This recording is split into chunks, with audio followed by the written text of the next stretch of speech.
Now we should be good. Yeah, it'll be chat. Sorry.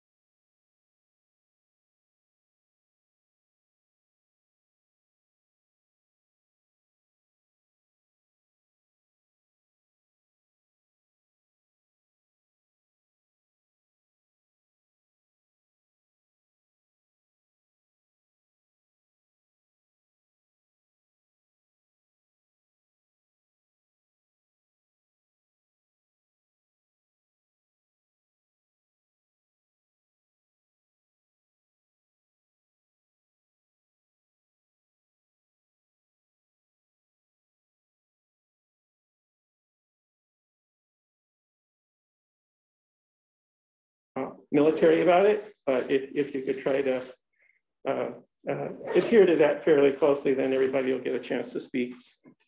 Comments should be directed to the town board. Speakers shall maintain respectful discourse.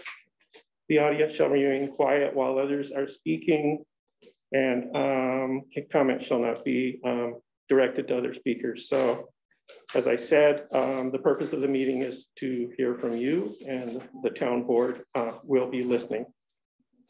So with that, and today's the one listening session where we do have both the Zoom audience and the in-person audience. And so I'll be alternating people who wish to speak between those. I'll see how that goes, but I'll try to alternate between the two. So I'll grab the speaker list.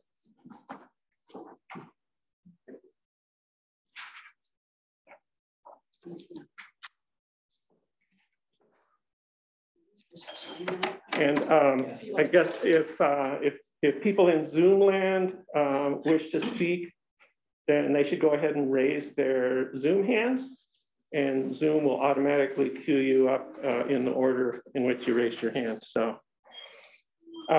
so without further ado, Megan Burke, and I set the podium over here. So if you speak there, and I'll. Thank you to the town board for hosting these sessions.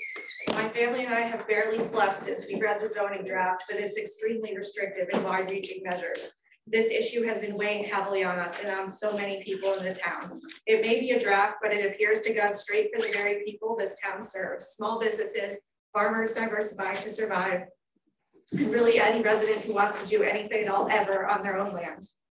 While it's possible I've overlooked something, it's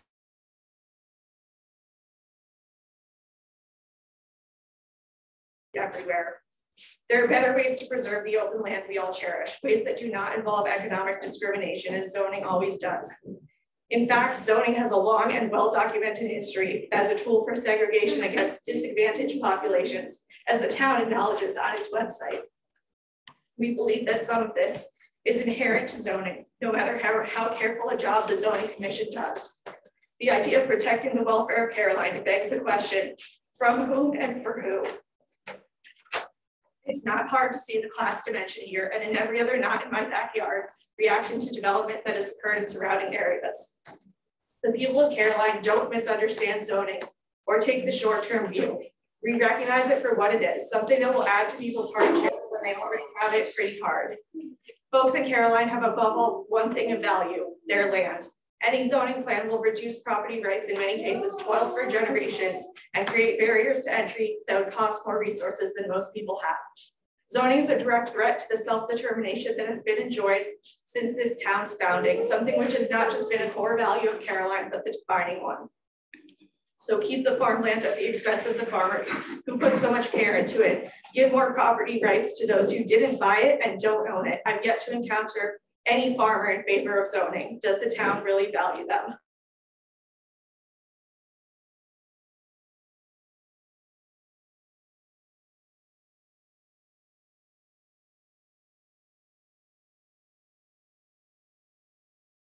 People whose hearts are in the right place. I hope they show that, not just by listening to what this committee has been saying, but really hearing it and taking it to heart.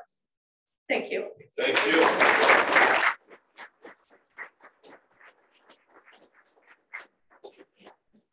Thank you, Megan.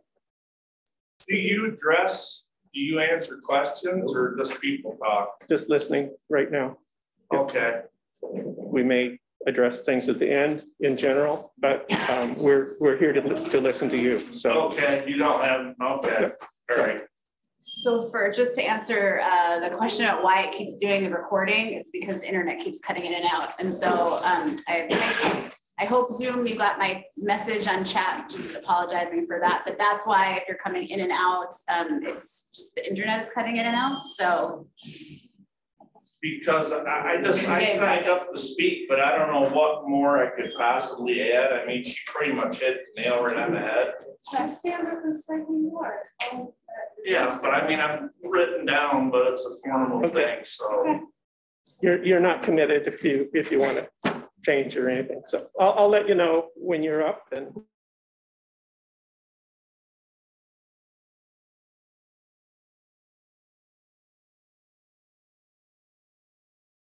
2008 to 2011. Back then, we battled around the term rural character, that undefinable apex concept often quoted as the goal of the comprehensive plan. However you choose to define it, if you can define it, you will not find it through zoning. What you will create is a town further divided by social and economic delineations. You will be choosing winners and losers as the town decides what is the proper use of one's own property. You will create barriers to affordable housing and kill dreams of creating one's own business. You will create an exclusive bedroom community lacking diversity and vibrancy, sterile and boring. You claim that one of your goals is to help the farmers, most likely so that their well-heeled neighbors may enjoy the view of sleek cattle grazing in green pastures. The best thing the town can do is help the farmers to leave them alone, certainly not burden them with more regulations. The farmers in this town will take care of each other. Leave them alone.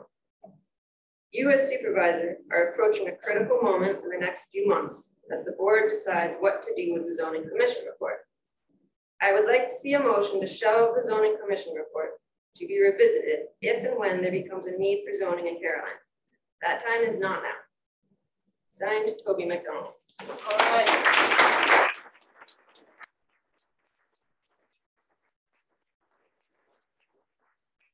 Postscript.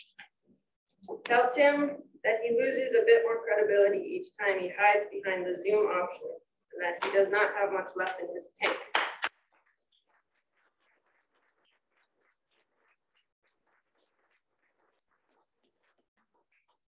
Thank you. We have a successful Zoom hand. Oh, Shall we call on it while we have internet? Yes. Okay. Lizzie, let me unmute you. Actually, I'm gonna.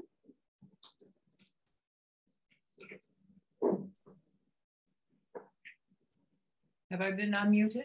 Yes, we can hear you. Okay, yeah, go ahead, Lizzie. Okay. My name is Lizzie Ebbett, and I've been a resident of Caroline for 47 years. First of all, I'm in favor of zoning because I don't believe that freedom consists of doing whatever you please, no matter how it affects your neighbors and the land that we share. A land that I might add is confronted with challenges that it has never seen before in the era of climate change. I think we must take greater care than we have before of how we use the resources given us in this beautiful part of the world. The zoning as proposed by the commission would allow us as a community to do this in a responsible way, and that would protect us from the intrusion into our town of projects rejected and as undesirable by adjacent towns whose zoning laws prohibit such projects. I believe that once this process is over and we have ample opportunity for people to fully understand what is being considered and to contribute to refining the regulations, we in Caroline will be a united community ready to face the challenges of the future. I looked at the list of responses to some of the questions already posed in reaction to what the commission has put forward so far in its draft, and I'm impressed with the thoroughness of those responses.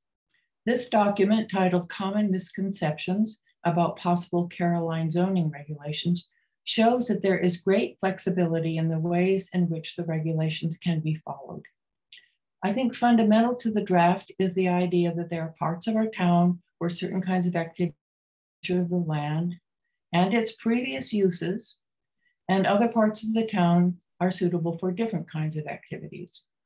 Within these proposed uses, there is a refreshing amount of variety. For example, and I quote, "The ag/rural district would allow such uses as farm markets, artist studios, breweries, campgrounds, home daycare, kennels, indoor or outdoor recreation facilities, retreat centers, and sawmills."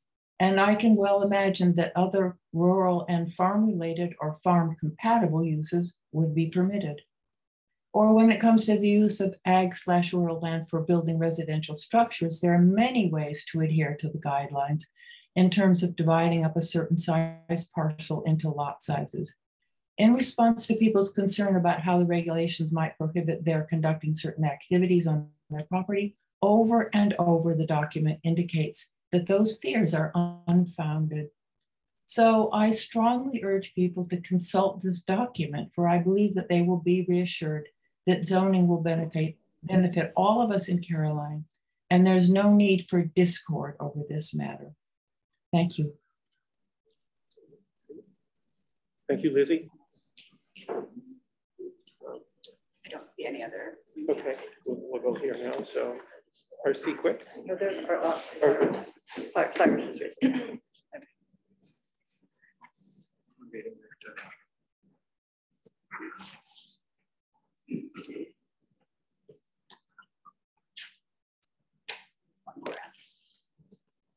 Thank you for the opportunity to speak. My name is RC Quick, and my family has been here in Caroline since 1864. We have been fortunate to have stewardship of over 100 acres since that time, bordering Lounsbury and Landon roads. We have farmed, harvested crops, cleared land, developed lots, built structures, remodeled, torn down structures, been woodlot managers, landlords, and cemeterians. We turned down a $30,000 gas lease and told solar people we have no interest. We gave to the cemetery 2.5 acres to preserve the opportunity for our residents to have a place to rest eternally if desired, and to provide solvency for the cemetery. Service. I recently reviewed the file at the town regarding zoning. I only counted people once and did not count any letters or emails that did not have a zoning specificity. There were 47 in total, 23% for zoning, 77% against zoning. A majority of the residents in this town do not want zoning. This is not the time. These sessions are touted as listening sessions. That, I am afraid, in my opinion, is an untruth for a majority of the board. You see, their minds are already made up. A majority of the board is listening with deaf ears. These sessions are mere propaganda and window dressing, nothing more. These sessions will be used to demonstrate some sort of effort on the town's part when challenged after passing zoning. The town of Hartford has had zoning since 1973. I know people who are on the planning board and the town board. Their take on zoning in Hartford is that it is and has been absolutely worthless. Their take is also that a zoning law is only as good as a zoning officer. Mark, your track record with code officers is not exemplary. There's being asked to leave, illness, being fired, and now you're advertising, and you have the code officer from Danby on a part-time basis. I wonder, did he jump at the chance to be here? It's a little wonder to me that this remains vacant.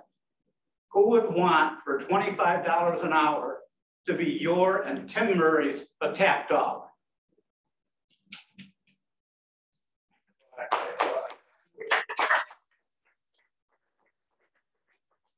Finally, and thanks for your attention, I would like to relate to some research that has been done dealing with decline of societies, empires, nations, states, cities, communities, towns. There are similar factors. The one that strikes me most is when the concept of service devolves into selfishness. A majority of this town board is selfish and will further divide this town and hasten its decline. Putin has abandoned all concepts of service and is wreaking havoc in the world to satisfy his selfishness and greed. President Zelensky and the Ukrainians, on the other hand, leadership, unity, patriotism, courage, and service. Thank you.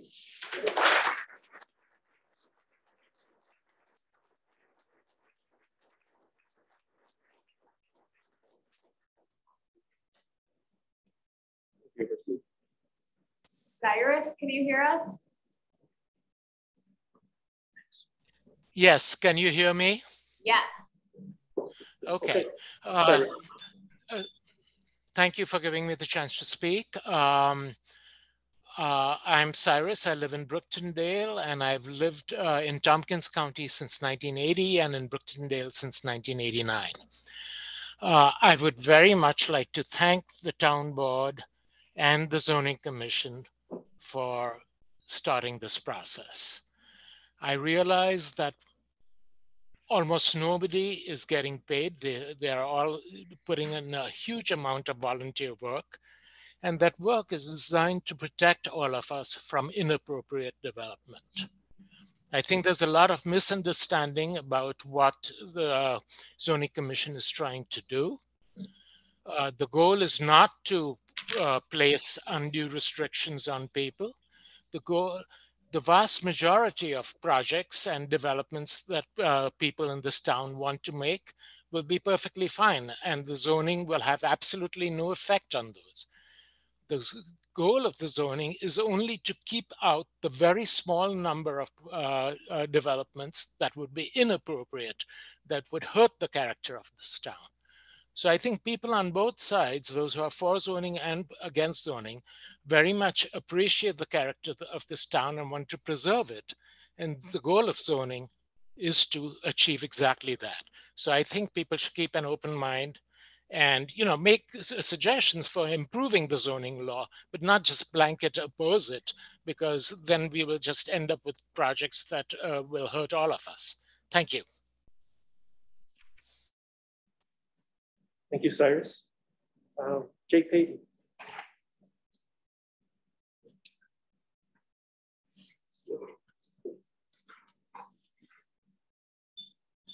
Hello. I've spoke here before and said things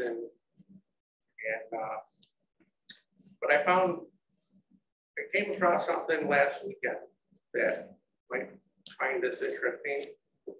That I was on my way to Cortland, and after I left Dryden, I noticed there was lots of farmland in Telgate all the way to Cortland. And I was thinking, well, that's probably because of zoning. But I got thinking, because of the business I'm in, maybe this is why I was thinking this way. Maybe there's more to it than that. So I decided to take a ride around our county. I took time and I took a ride, and I lived here my whole life and have seen it, but I never had realized what I was looking at. So I decided that I went to Groton, I went to Lansing and Danby and Trumansburg and I found one thing in common, whether there was zoning there or not. The only way there was big business anywhere is if there was village water and sewer. It's not possible to have big business come to our town because we do not have the resources for them to do that. So if you're against, or if you're for zoning because you're afraid of big business, that's not even an issue at this point. So the other thing that I heard was people are concerned about polluting and things polluting the area. Well, if you live in Brookendale, from the fire station to the town hall is solid rock. And there are septic systems there that cannot leach into the ground very far because they're built right on solid rock. And there is, the health department is working on that because if your septic system fails, my mother's did, they're putting raised beds in. But if you're really concerned about contamination and you live in Brookendale between those areas, you should be considering putting in a raised bed filter on your own because you are part of the problem. So I guess that's all I have to say. Good point.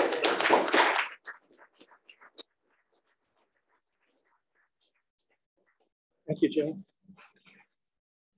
I don't see anyone. No one there. Okay. Joe Wiki.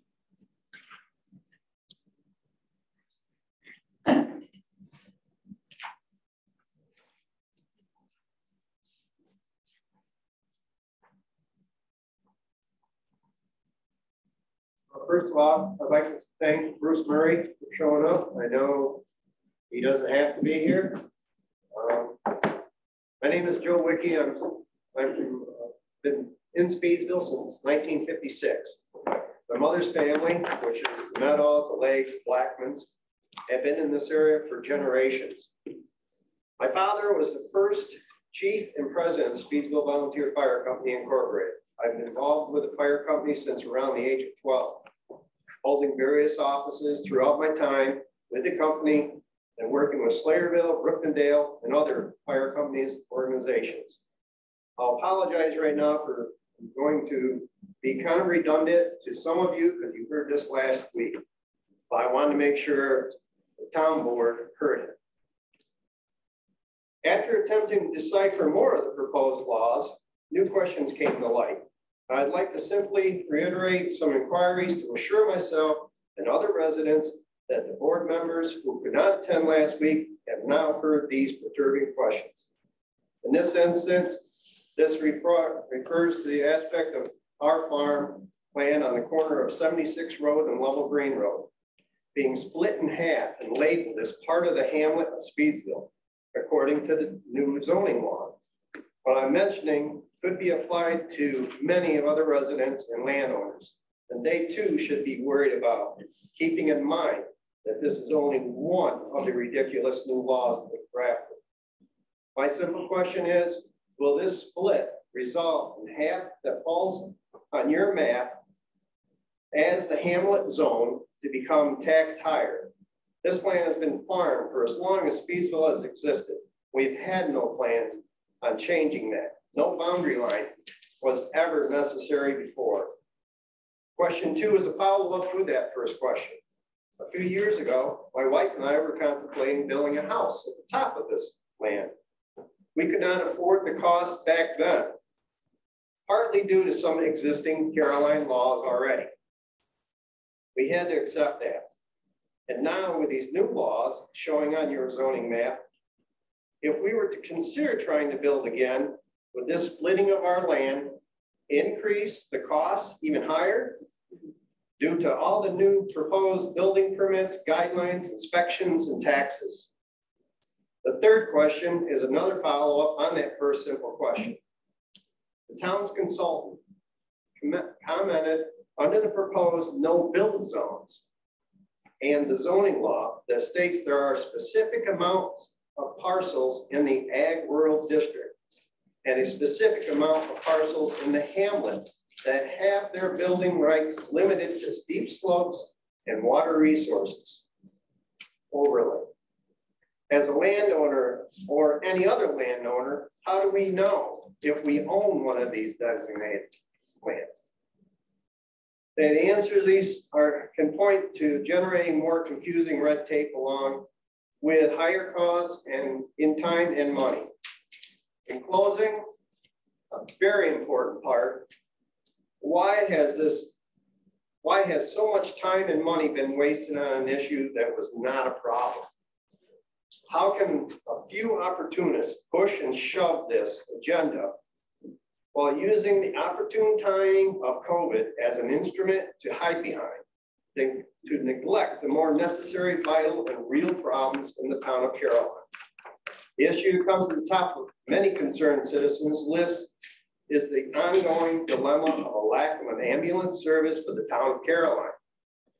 I ask you if this critically important service has been placed onto the back burner because of this unwelcome, costly study.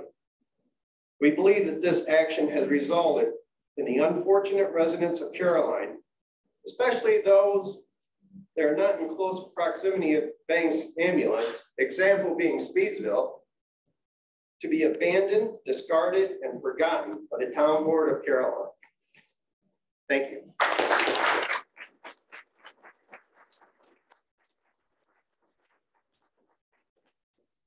Thank you, Joe.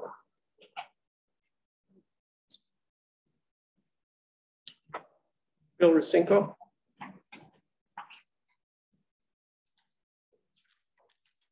Good afternoon, everyone. I'm Bill Rusinko. I've lived in the town for almost 28 years, and I'm also a landowner. I attended the meeting last week in Speedsville, and I didn't hear a single person there that was in favor of zoning. Not a one. And my wife and I really didn't even find out there was a zoning plan going on until this past January, when a young gentleman came to our house and asked us to sign a petition, which we both did. I've been here all these years. I didn't need zoning then, and I don't need zoning now. Like they talked before, it's just going to be more red tape, more cost. Don't remember, some of these things say your taxes may not go up, but don't bet on it. And one of these questions I got with this mailer I got recently, and I look at this question 3, is there's no public vote on this. 5 people are going to decide what you and I and all the rest of us, get shoved down our throat. And like a gentleman was saying here earlier, 3/4 of the people around are against this. They don't want it. So, I really think the board should consider dropping this and going on to other subjects that are more important. There's the ambulance service was just one thing. Another thing is there's a lot of places in the town where you don't have a reliable internet. My wife and I tried to get internet from Hayfley. They wouldn't do it. So we had to go to HughesNet, which is not cheap, it's quite expensive, in order to have a reliable internet at our home. I think that's something that the board has worked on, but obviously it needs improvement.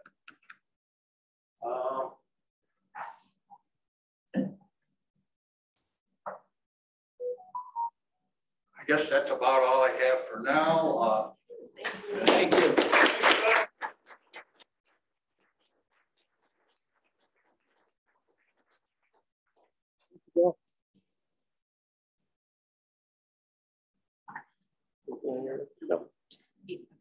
Ken and Barb Miller.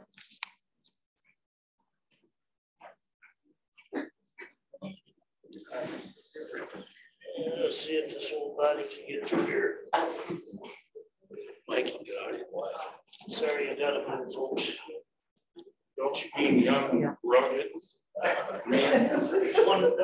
One time. Thank you.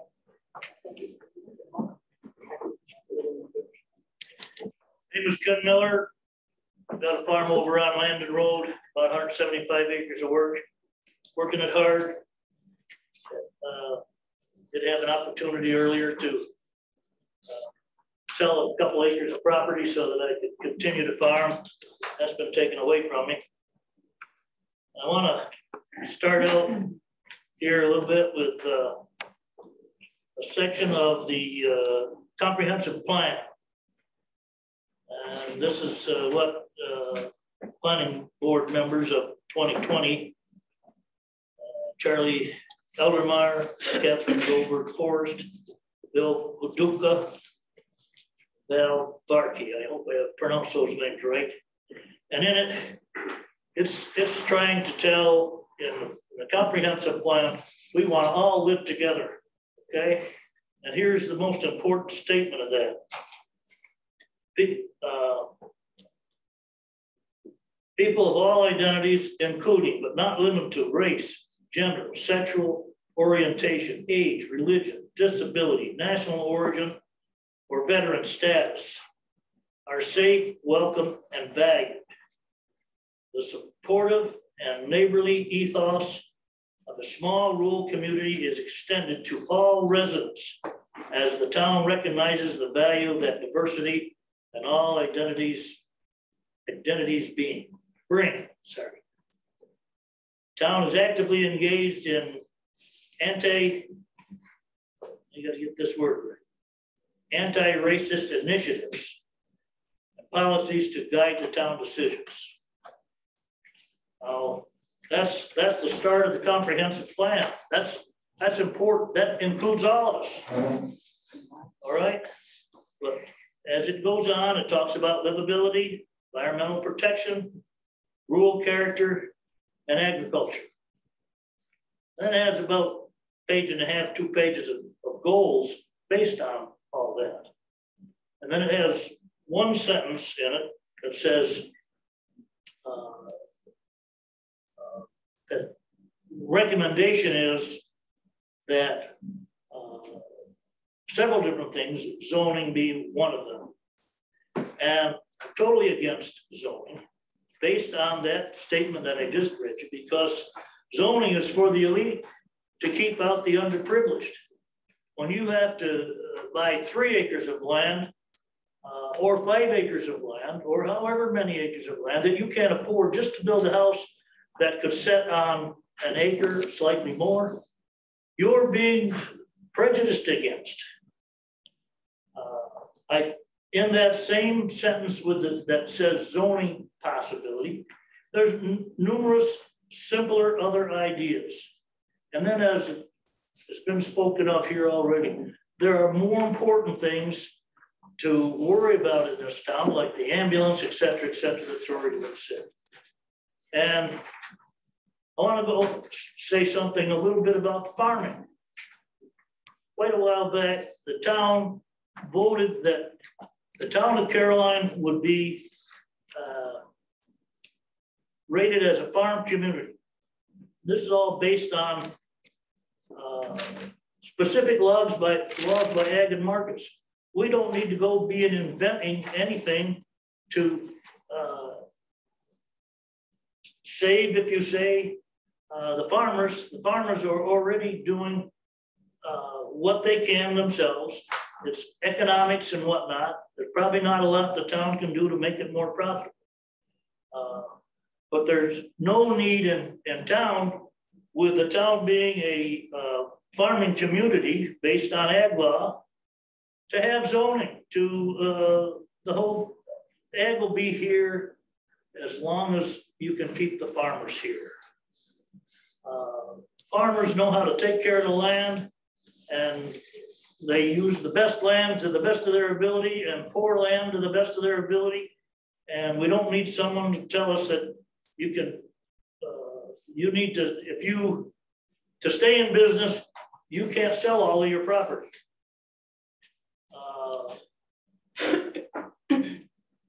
Most farmers know, okay, they need to get along. How can they do that? Well, sometimes it means selling a piece of poor property. And every one of us farmers got poor property.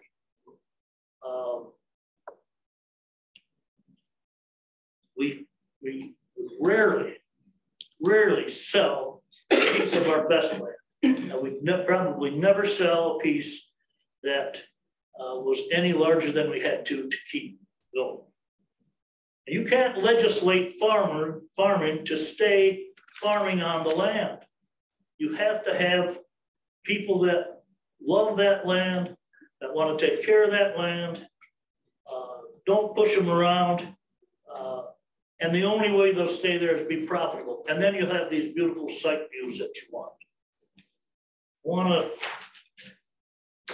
Just a little bit more. I want to go and mention home rule. I believe in home rule. Home rule is not for 5 people on the town board to make a decision about something and then tell all the rest of you what it's going to be. Home rule is, let's get out there and find out what our town needs, what the people in the town needs. How can we better serve those people? All right. I don't believe that's happening. Several times I've seen, in fact, I'll bring up one situation in this town, and it wasn't necessarily people on this board here, but some rulings were to come into this town that some people wanted. Again, the elite. How you could subdivide land. There was a group twice as big as this, in this room right here. 2 people spoke in favor of that law. That's what we got going this too right now. That's right. I've seen it. I hear you've seen it. All right. The rest of those people, not everybody spoke, but there were over 60 people here. Most every one of them spoke against that law. And we had one person on the town board that said, well, you know what? I was in favor of that law, but I can see that the people here don't want that law. And he changed his mind and voted against it when all the rest of the board voted for it.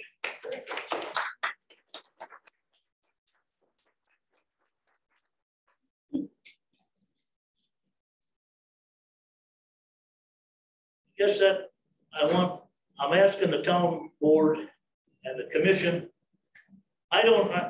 First of all, with the commission, they were charged with kind of deciding, do we need zoning or not?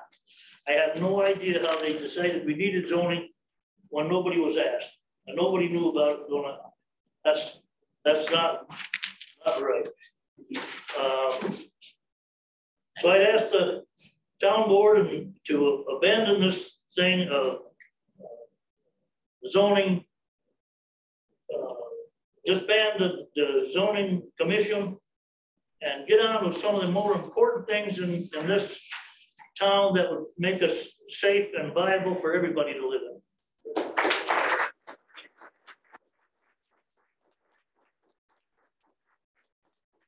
Thank you, Ken. I don't see anyone on Zoom. Roberta Holcomb.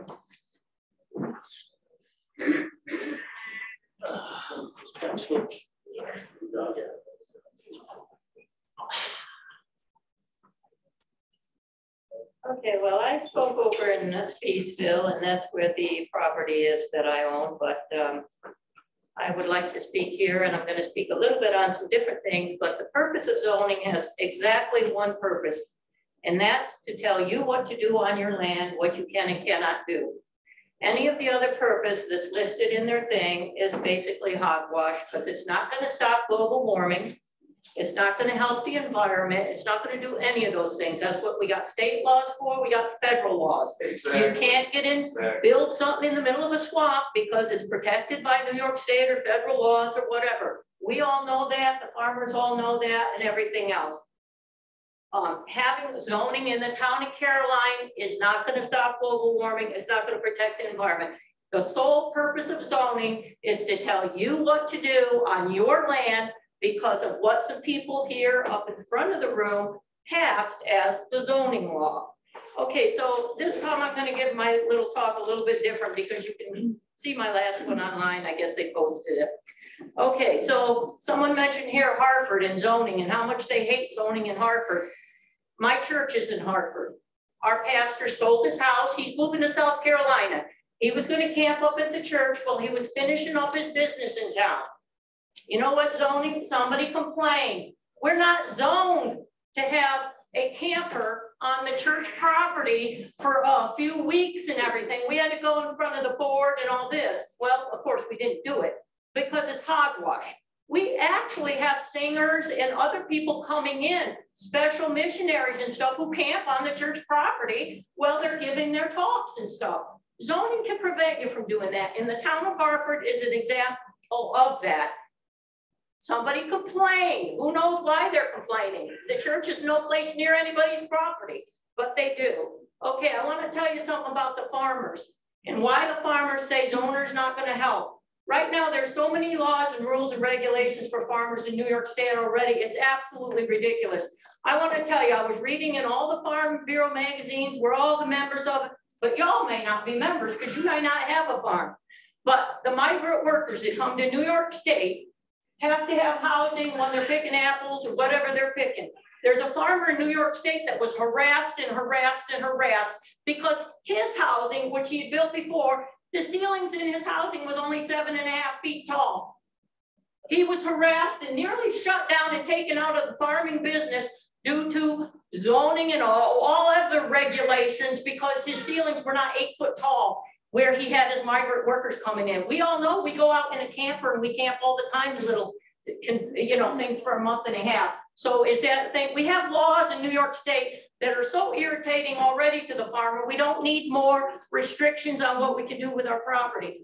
The one other thing I want to tell you about zoning, everybody's talking about the discrimination clause. Right now, does everybody here know? Because I Googled it. In New York State, there's 3 laws right now that New York State is trying to pass because all the zoning laws have become so discriminatory against low-income people by saying, okay, you can't build an apartment above your garage. Maybe you want to kick your son out of the house and get him over in the garage or something so he has a little independence. There are so many zoning laws in New York State right now that New York State, and I'm telling you this, there's 3 right now they're trying to pass because zoning has become so restrictive that it discriminates against poor people. If you want to put your grandmother's house because she can no longer live in her own house and you want to put a little, I call them granny pads or whatever on your property, say you got 20 acres, you should be able to do that. You're not going to be able to do that if it's zoned single family housing area. Now, I know they're going to tell you that they're going to straighten all this out and, oh, we're going to pick and choose what zoning laws we want and what we don't. That's not how it works, people. They pick and choose. They vote, they pick and choose. It doesn't work the other way around. Okay, a couple of other things of zoning. How to put a highway in, how to make a turn and all this kind of stuff. I'm going to just mention New Jersey and jug handle turns. You know how much land they got to scarf up from people to make a jug handle turn in New Jersey instead of a plain left-hand turn? I'm not saying that that's zoning, but I'm saying zoning can do that in your town. Curbing. You don't think you're ever going to get curbing in the town of Caroline? Well, I lived in a little town down in Pennsylvania. And when they came and put curbing in, the diners, the restaurants, the ice cream stores had to put all these dang curbs in front of their businesses and it messed up all their parking areas. That's what zoning will do for you. It's not going to fix global warming. I know there's a few people that think that, oh, it's going to regulate and you can do this on your property, you can do that. That's total discrimination. It's taking away the rights of the property owner, which they pay taxes on. Let's just see, yeah, curbing. Yeah, the camper at the church. I wrote all these little notes down and stuff as I was thinking of them. But your parking areas. I'm going to give you one more example. This is what zoning does. My credit union got completely wiped out. They had to build a new building. They had to put in a new park and everything. It was flooded, completely flooded. They had to replace the whole thing. It's down on Hooper Road. I pulled in there after they just opened the building. They had a nice parking lot. There was no lines on the parking lot. Do you know how free I felt pulling into a dang parking lot without those little tiny lines I had to park my truck in? I go in there to the teller at the credit union. I said, please don't put lines on your parking lot. The parking lot has never been completely full. Though not having lines on the parking lots meant my big truck could have a little extra space on the side for me to get in and out than somebody's little teeny whatever cars they're driving. I felt so free. They said, well, we have to put the lines on according to zoning because we have to prove we got so many parking spaces. And like I say, they have parking space. It has never been a full parking lot in there. But just a little sense of freedom. But I'm going to tell you, zoning is going to restrict what and how you do it. Zoning may, okay, right now, it's not going to say you got to have a paved parking lot with all your little spaces measured out to, you know, so you can't open the doors. It doesn't, it's not going to say that in the beginning, but it's eventually going to say that because that's what they do. And the big question that I have for the town board, because I know this has come up, kickbacks from New York State for putting in zoning laws. Okay, you all get your little, probably, you join the Council of Towns for New York State and you get your little magazine every month or whenever they put it out, and it's got all these recommendations for the town of how to do this and how to get this done and how to do the other thing. Kickbacks, they're big on kickbacks. And I thought of this after the other one. There was a big kickback thing on time's almost up. There was a big kickback thing on signing everybody up in your town for solar green energy. I don't know if the town of Caroline signed all their people up for it, but it was going to make the people opt out. And to do that, you're going to get New York kickbacks. I know that because in the town of Richford, we had that. I sat on all the meetings for it. And the state of New York had hired somebody from Australia to come in and try to talk towns into doing that. I just want to make sure you know, I know you're not answering questions, but I want you to look into it. Is New York State pressuring towns in New York State to have zoning? I know the answer to that question because I know when it came up in the town of Richford. So I just want to say that's another thing for you all to keep in mind on that. And also all these laws, the discrimination laws, because New York State right now is trying to get zoning to stop discriminating. Yeah.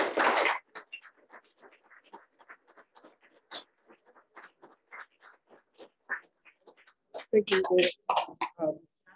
Pam Austin.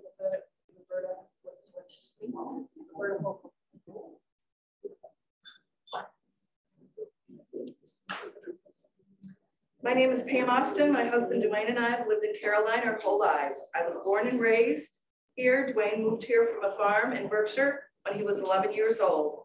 In 1983, we bought a four-room shack on 76 Road in the town of Caroline. We were young, we had 2 kids, but we had a dream and a vision. Throughout the years, we managed to slowly make repairs, and working with code enforcement, we were able to finally turn our little shack into a 5-bedroom home with a garage and an Olympic-sized pool. The garage was also used as a shop and later an office. During that time, we also discovered what equity was, and when the property next door came up for sale, we were able to take the equity from the house and buy the property. And so it began. Throughout the years, we have continued to buy properties, fix them up, and offer them for affordable rentals for lower and middle-class families. We restored them, and every one of them have tripled in assessments over the years. We also were able to purchase a commercial building and able to start our own business as Austin Construction. It all started in a garage. Being young and strapped for cash, we would have never been able to do this in the community with zoning.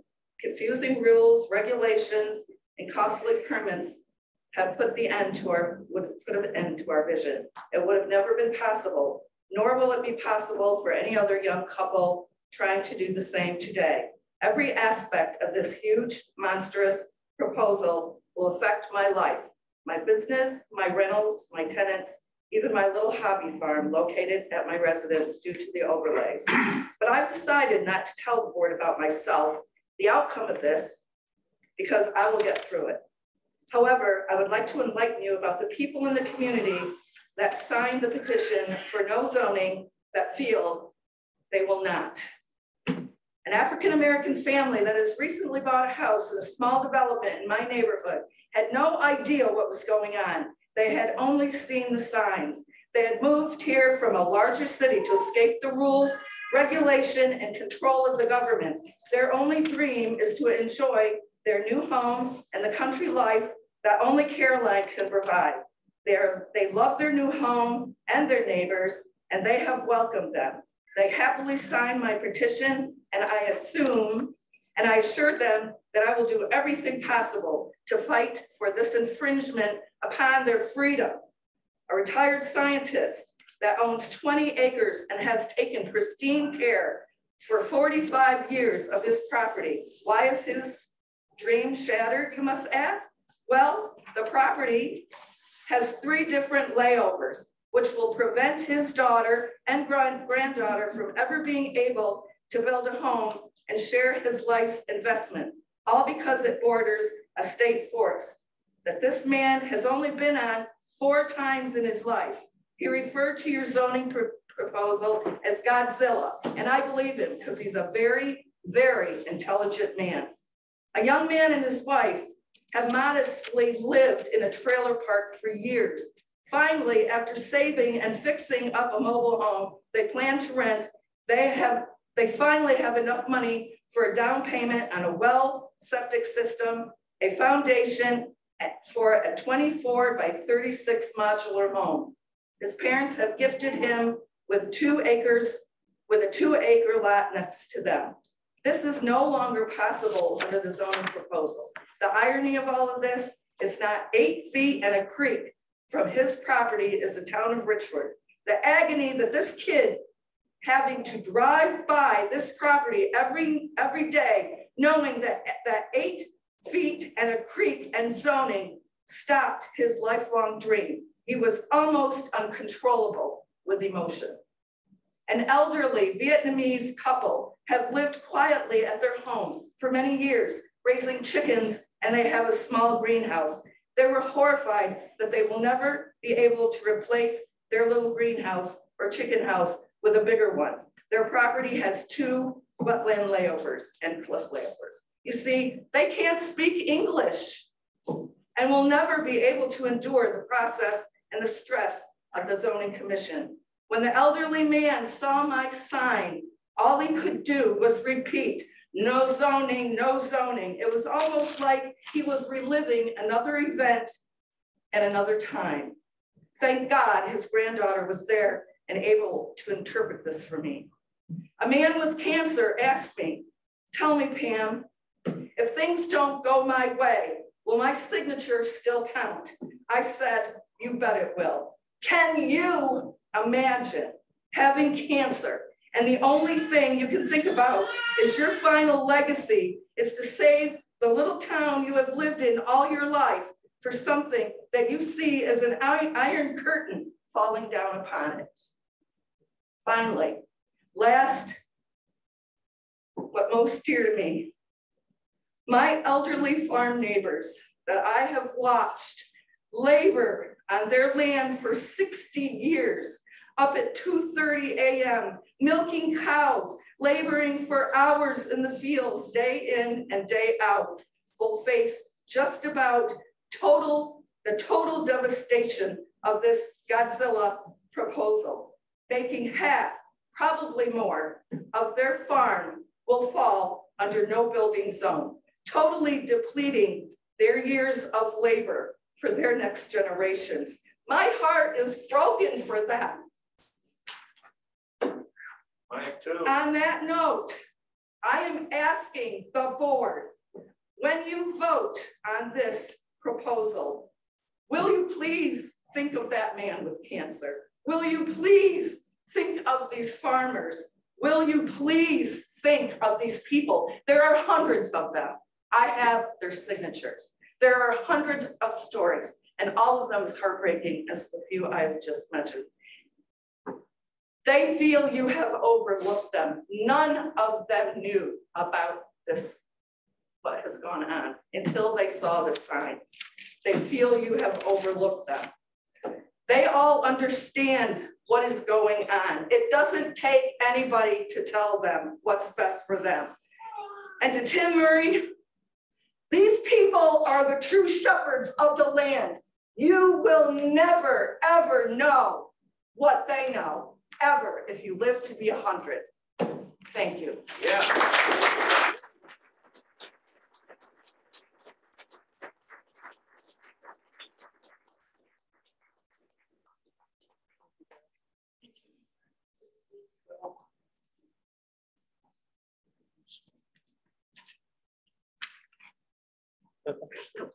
John Morse.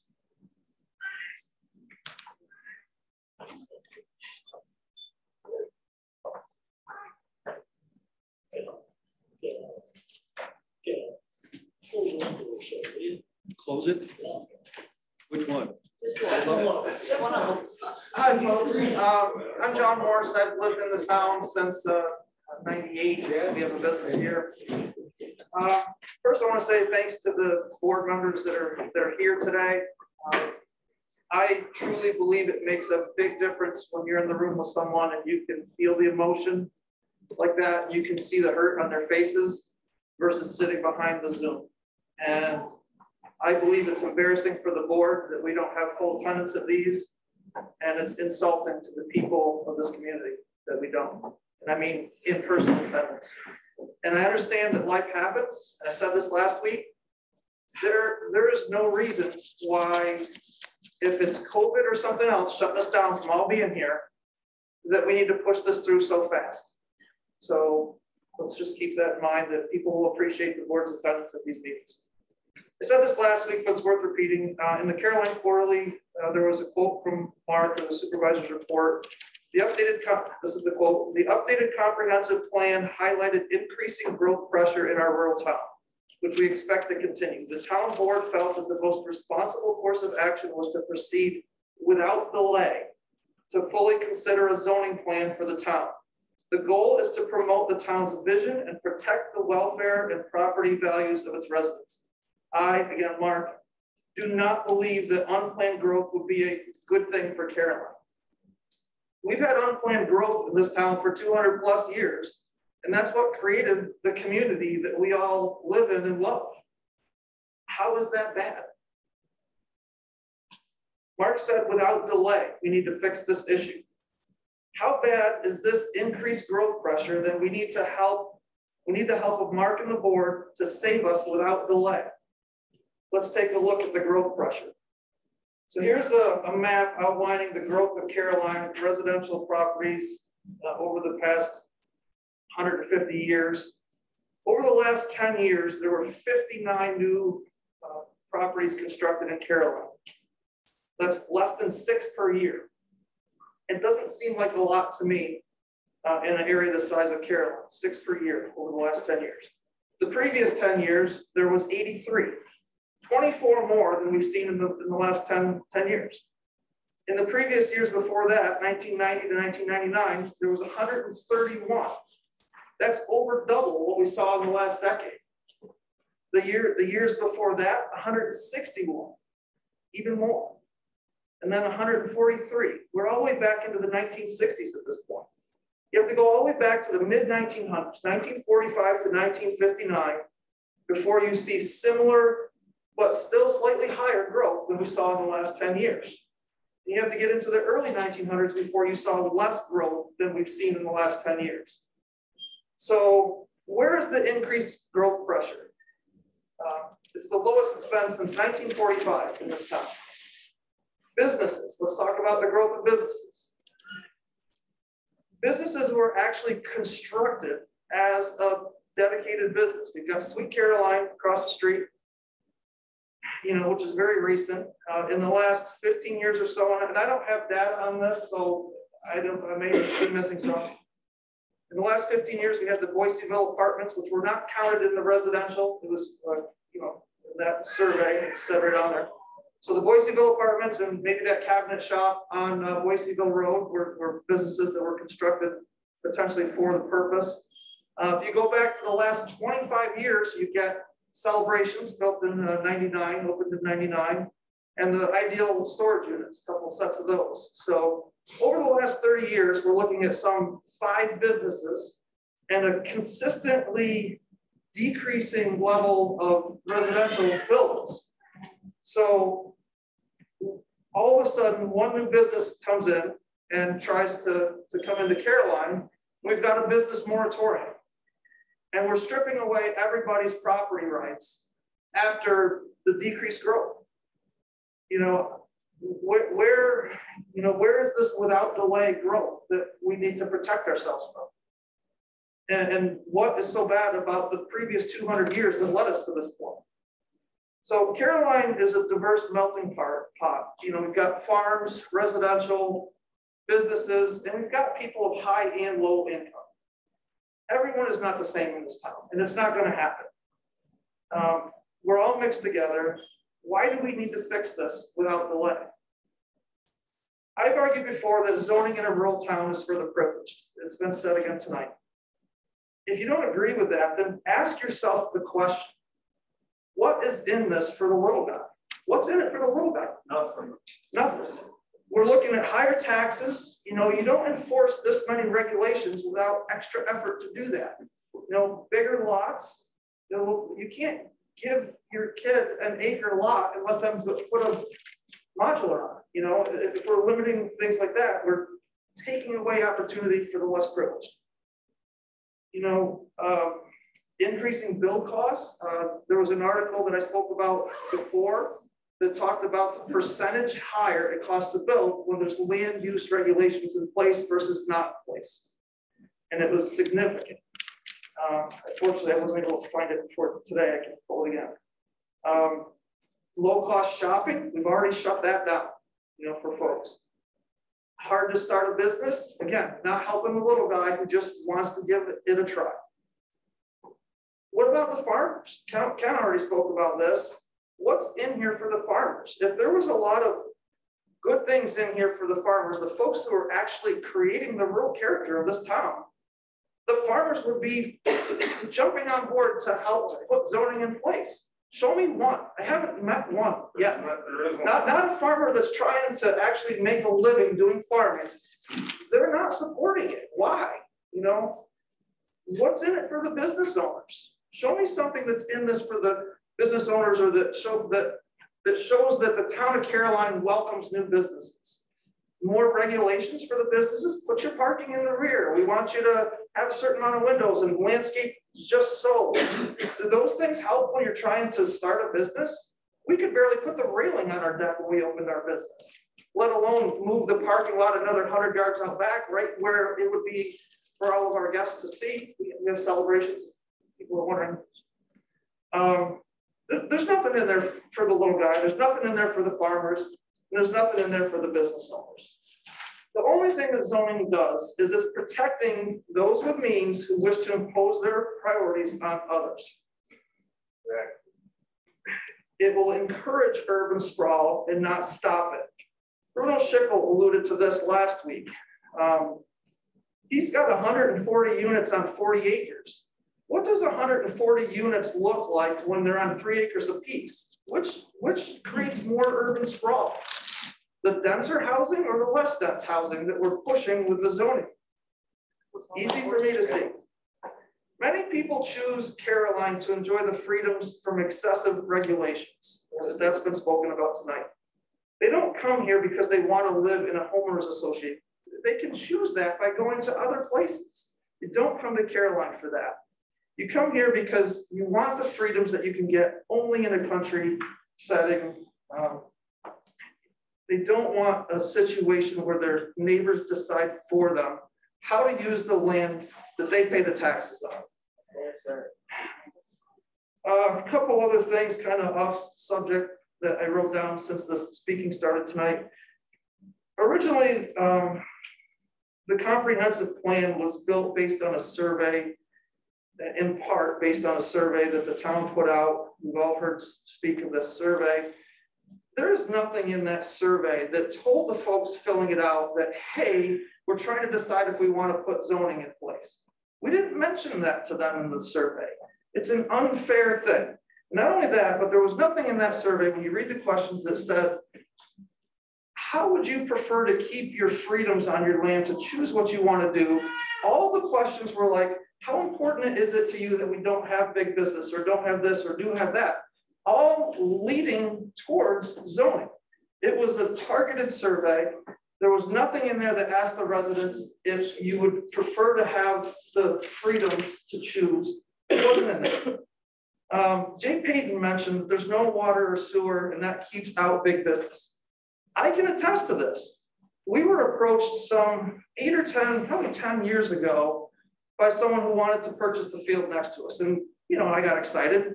It was a lot of money. And we had a 2-hour conversation and went back and forth. We were even looking at being a partner in this. And it ended instantly when I said to the fella, do you know why you're not going to do this with me? Because they wanted something on this side of town. And he's like, no, why is that? I'm like, I don't have city water or septic. Yep. After a 2-hour conversation in person, that fellow was out the door in less than 5 minutes. It was over. So spot on with that, Jay. If we want to save Caroline, stop spending dollars on this project. Why are we spending the money on this? There is overwhelming people against this in the town. Overwhelming. Let's spend that money on something that'll help the farmers, that'll help the people with the ambulance. Those are great ideas. Ken had a great statement. We cannot legislate to keep farming. Farmers are not making money at a rate that is exciting. You know, they're struggling. They have been. Small farms everywhere in this country are not in a good place, right? They need help from the government. They don't need more restrictions. We can't legislate to keep them here. They have to want to be here. Everything we do to make it harder, to take away the opportunity for somebody to sell a piece of land, just so everybody knows, that isn't even being farmed, in order to raise capital to keep doing what he loves, and we take that away from him. There's already laws in place through the health department, state laws. Yeah, that already have covered all of that. Right, and not only that, but you're taking away the opportunity for a business that some might see as an eyesore. I'm sorry, Roberta said this last time. Route 79 is stinking commercial, and if you haven't figured that out by now, drive up and down it. Thank you, Roberta. And you've got folks that say, I don't want to see that in my town. But at the same time, you're taking away an opportunity for people who would massively benefit from something like that in their town, where they can get low-cost groceries without spending $10 in gas to go downtown and back. You know, I mean, where they could potentially use a food stamp if they needed to. Why is somebody's view more important than the other guys that could actually benefit from something like that? So basically, for me, I say keep Caroline free. Don't promote privilege while squeezing out the less fortunate. Caroline established 1811, no zoning needed.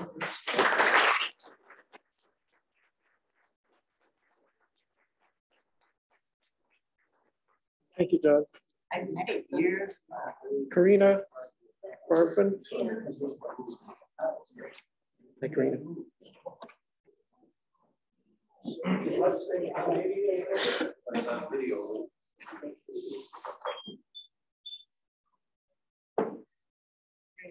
I grew up here in Slaterville, and after I graduated high school, my parents moved to Danby. And when I left New York City to come back and move back to Ithaca, I moved to Danby also and lived close by to my parents. They were an essential part of raising my son as a single parent. And I became attached to that community as my son went through school. In 2020, my parents offered to give me a parcel of their land, either to build a house or manufacture a home. And so I had to start the process of going through the planning and zoning boards in Danby to get permission to first have the parcel of land my parents had separated, and to have the house placed where I wanted it. I worked at a construction company at the time, and my coworker, the designer, did a CAD design for the parcel of land we wanted to separate and where I wanted to put the house. I had to file paperwork to be able to meet with the zoning board, and I had to pay $125.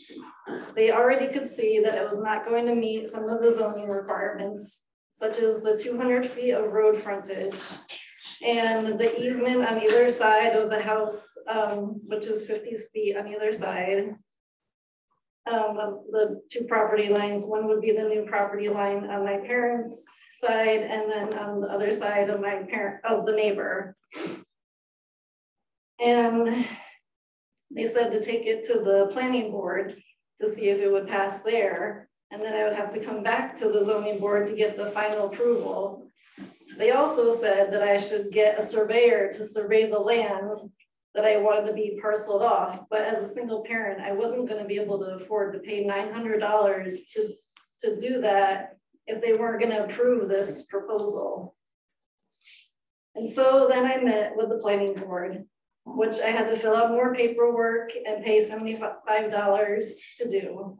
They seemed okay with it, but they also didn't know all the specific zoning laws it would have to meet, and they approved to go back to the zoning board, but that I would have to apply for a variance of the zoning restrictions.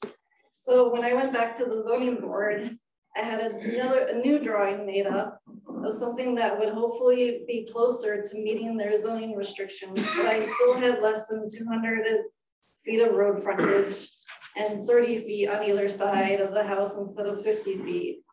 We had mapped out where the well and the septic would go and had the property lines drawn up that matched up with my parents' survey. And the reason why I had to have it where it was that it was the closest part to the road, and the biggest part of the parcel of land was way up away from the road.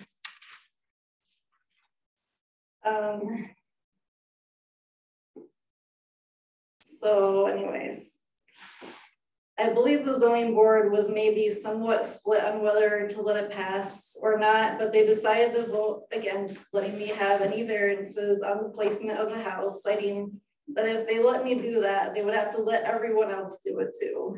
Oh yeah. They also cited that the land parcel, like if I even didn't want to put the house, but I just wanted the land, didn't meet the requirements because it was 0.4 acres smaller than the two acre requirement to parcel it off. So they denied me after 4 months of meeting in front of the boards via Zoom and $200 in fees and so much time and energy wasted.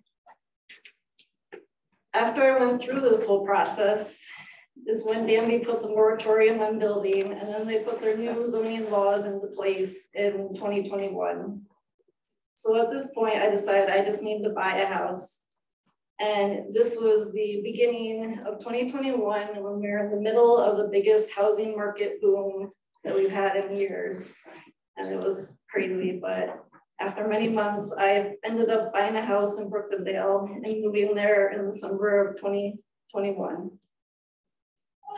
Now I'm worried that the restrictions placed on what I can and cannot do on my property, I would like to be able to build a garage and a home pottery studio and not to be told where I can place it or how it needs to be built or the design that needs to be built in, and not waste hundreds of dollars again trying to go before zoning boards to get permission. There's laws in place now that tell you all that anyway. Yeah. Thank you.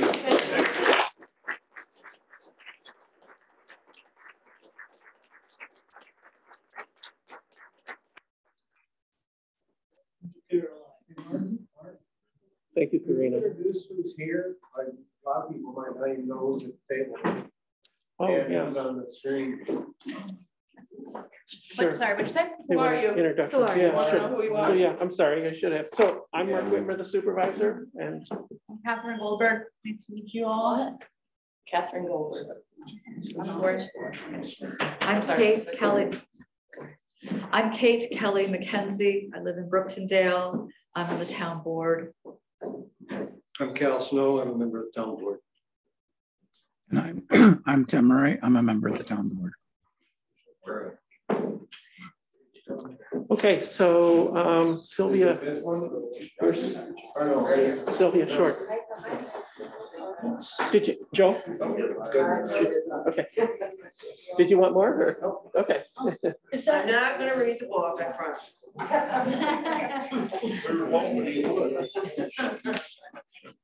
My name is Sylvia Short, and Mark, I've talked to a few different times, and when the subject about the trails or zoning came up, you sounded pretty evasive. The petition that was sent around to stop the dollar store, you should all be ashamed of yourselves by the deception of how many signatures you got. I sent one around that said, wait until COVID was over to make any important decisions. But the trail, I believe, went through, and most of us have no idea about the details of that trail. Most of us didn't want the trail to take care of. We have enough Cornell and state land and trails on them. But anyone think to ask the community? No, you didn't. I believe there has been around $50,000 spent concerning zoning. Yes, you worked hard on all this, but if you had made your intentions more clear and asked your community if we thought it was necessary, we wouldn't be going through all of this. The people of Caroline would like to know, who are you representing? A handful of people you like, or the whole town coming out in droves against zoning? You were voted in office to do what is the best for the people. What the people want, the majority of the people, not a select few. My husband and I are getting older, and we're not doing this for us. We're doing this for the Hannahs and the Hollies and the Sherrys and the Johns, all the young family and entrepreneurs that live in this town. We have been fine all these years, and we haven't had a lot of change, and all is good. We don't need all these rules. The dollar store was going to be far enough out of Slater, but it wouldn't have changed the town's appearance. We have enough poverty to definitely support the store. I would save a lot of gas, and everyone else would save a lot of gas if we didn't have to go to Dryden or Ithaca. One more thing, if you can honestly in your heart believe the majority want zoning and you voted in, everyone should be very ashamed of themselves because the people have spoken, the signs are everywhere. There is no zoning. How much clearer can we be?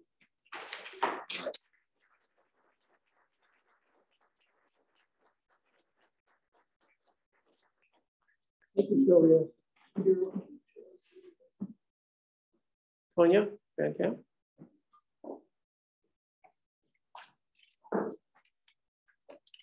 Well, my teenager bailed and walked home before I even got up to speak. But I heard that there were residents that were pro-zoning out of concern regarding environmental protection, protecting aquifers and endangered species, and also fears because of suburban sprawl. I'd like to address some of these concerns. First of all, New York State ranks in the top 10 states for environmental protections. The New York State Department of Environmental Conservation is very effective at ensuring protections for land, water, and animals throughout our state. I have lived in multiple states and I've never seen waste management and land and animal management taken as seriously as it is in New York State. The DEC enforces regulations that protect our surface waters, wetlands, trout habitat, a litany of air pollutants, fish and wildlife protection and management, as well as a host of regulations on waste disposal. I recommend that those people spend some time on the DEC's website for using their regulations. Get a snack because it'll take a while. This zoning proposal will not provide any additional protection to the land and water that we love that the DEC hasn't already thought of. It will only serve to limit what we ourselves can do with our land. For those that are concerned about fracking, both the state and the county have taken moves to prohibit it. There's so much to address when it comes to suburban sprawl. There are quite a few published academic papers on the issue of zoning. A couple of notable titles are The Impact of Building Restrictions on Housing Affordability and Race, Ethnicity, and Discriminatory Zoning. These papers have demonstrated that the time wasted, money spent for appeals and compliance often forces lower income residents out. Those lots then go up for sale at an increased value because of the current market, thereby raising appraisals in that particular area and creating higher taxes. And there goes the farms. And farmers can't develop their land as they choose to or afford to pay the higher taxes that they may be forced to sell off those 3-acre plots, each of which could end up having a McMansion built on them. Personally, I would rather see a family-friendly, walkable neighborhood like Boiseville with its dog parks, playgrounds, and condensed living where neighbors know each other rather than have our broad fields and woodlands be interrupted every few acres with yet another isolated suburban palace. Numerous studies have shown that zoning actually contributes to suburban sprawl rather than prevent it. For those of you worrying about the what ifs, like waste dumps, box stores, and all the other hypothetical scenarios you can think of, I ask why? Most of those hypotheticals will never be a concern in our community. It is impossible to plan for every potential what if in life. If they did come up, couldn't you address it at that time? The best we can do is arm ourselves with knowledge, skills, and a willingness to face problems when and if they actually arise. If we try to regulate for prevention, then we will only succeed in regulating ourselves out of a lot of potential ingenuity and businesses started by residents that would actually be a boon for our township, and it would limit those with already stretched resources. There are measures that can be taken if a scenario arises that creates upset. The residents of Damariscotta, Maine effectively used a voter referendum to prevent a Walmart from springing up on the outskirts of their town. We do not need zoning to fight mythical scenarios. We can face issues head on as this community has been doing for hundreds of years, while allowing residents the dignity and autonomy to use their land as they see fit.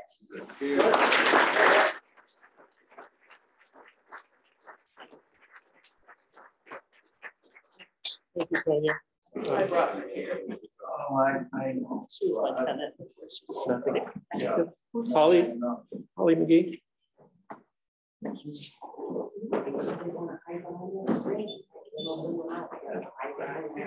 Hi, my name is Holly McGee, and I own land in Speedsville and a house on Slaterville Road.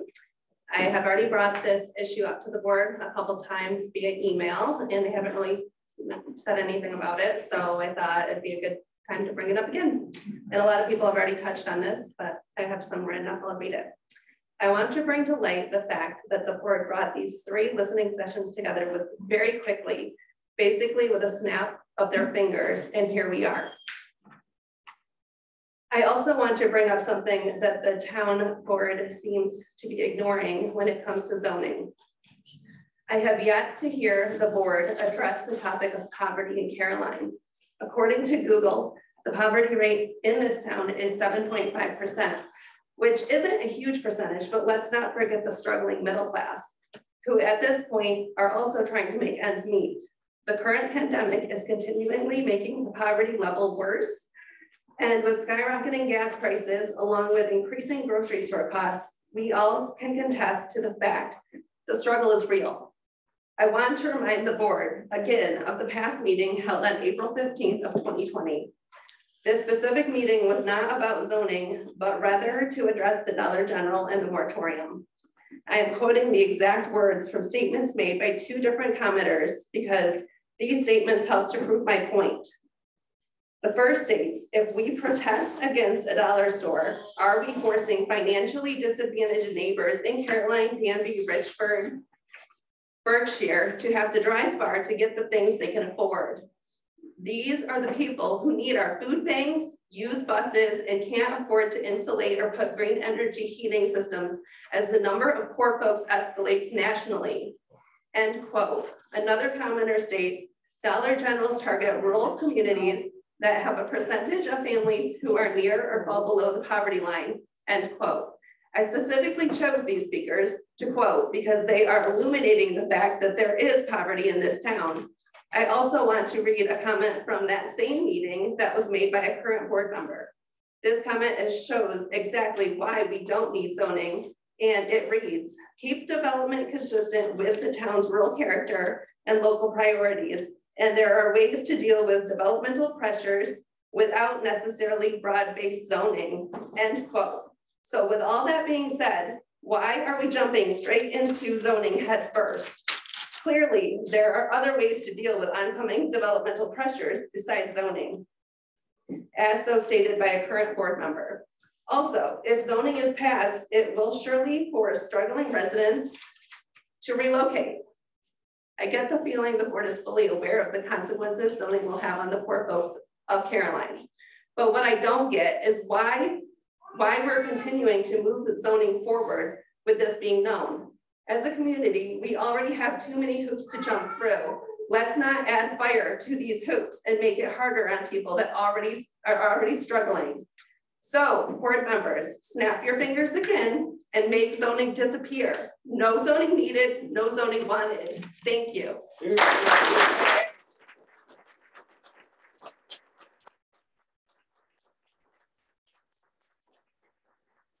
Thank you, Holly. Jonathan Snow. Sweet.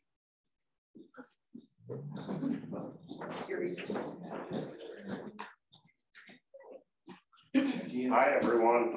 Jonathan Snow, for those that don't know me. I run a farm on Buffalo Road. Fortunate to be part of a multi-generational experience to keep it going. And over the years, I've had the privilege to work with a lot of fellow farmers in the area, a lot of farmers who, whatever, we all support each other in our businesses. And when I first started hearing about this zoning thing, I was concerned for the fact that farming is a business that struggles. But whatever, we're all in this together. And then I start reading it, and my concerns for everyone else in this community grows. I fail to see how this stack of paperwork will not affect anyone negatively. The noise ordinance limitations that are in here are nonsense. The fact that the town board seems to speak for agriculture and me and my fellow farmers is, I don't know, something I don't grasp. So this needs to be dropped now. We do not want zoning, and so it is time for our town board members to help the community in other ways and drop this. Thank you.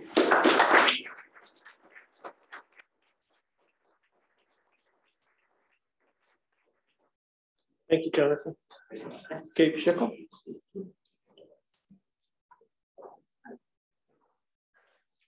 I'd like to thank the town board for listening, and I have to say I've been really inspired by everyone here speaking so passionately. I'm not sure how you could walk away from this meeting and want to pass such a law, but I want to just read what I wrote here so you can all hear. As a recent transplant to Caroline and someone interested in history, I've loved traveling around Caroline to see the past and present next to each other, the natural ebb and flow of a 200-year-old community that has hosted both success and failure. As a new father, Caroline offers an appealing reality outside of the 10 square miles next door. After reviewing the new zoning law, I see a lot to be concerned about for both current and future residents. First, minimum lot sizes have an immediate impact on those who have invested their life savings in property in this area. The inability to subdivide and sell lots for profit or to family members who would like to build a home immediately impacts people's savings. How does the town board account for and justify this loss of savings to residents? The zoning law also claims to be about mitigating environmental impacts, yet environmental regulations are already set by state and federal law. If the town could please clarify this reasoning. Otherwise, this seems to be more unnecessary bureaucracy that is detrimental for the easy functioning of a community. Concerns of suburban sprawl have been cited for the zoning law, but according to the census, between 2010 and 20, less than 50 new residents came to Caroline. Could the town please clarify this? Lastly, has the town board really taken into account the needs of those of lesser means? We hear a lot of talk about economic inequality. I like to think that Caroline is an economically inclusive community, yet it seems the proposed zoning law would have the effect of making it more expensive to buy a home, run a business, or survive with more modest means. Why, after 200 years of no zoning, is this the time to implement this law? Is it hubris? Shouldn't the future residents have the same opportunities that current residents have had to flourish? To my mind, the zoning law seems like one that protects the interests of the economic elite, who can afford to meet the standards for housing and have the means to navigate ever more complex bureaucracies. I encourage the board to think of how this law will affect the entire community, especially those of modest means. If it increases economic inequality, it should not pass. Thank you.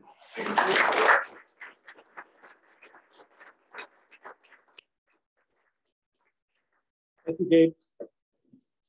Julie Sorrell.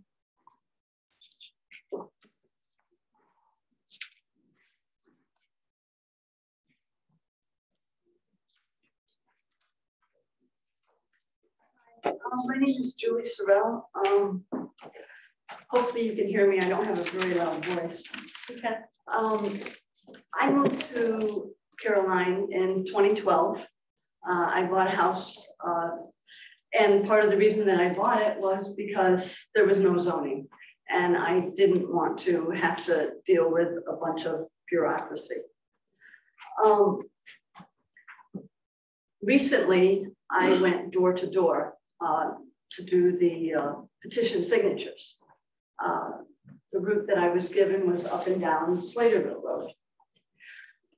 That was challenging enough, but in doing that, I talked to almost everybody that, almost all the houses. There were some not at homes I haven't gotten back to, but with two exceptions, one of them being Mr. Murray, everyone that I found at home wanted to sign the petition.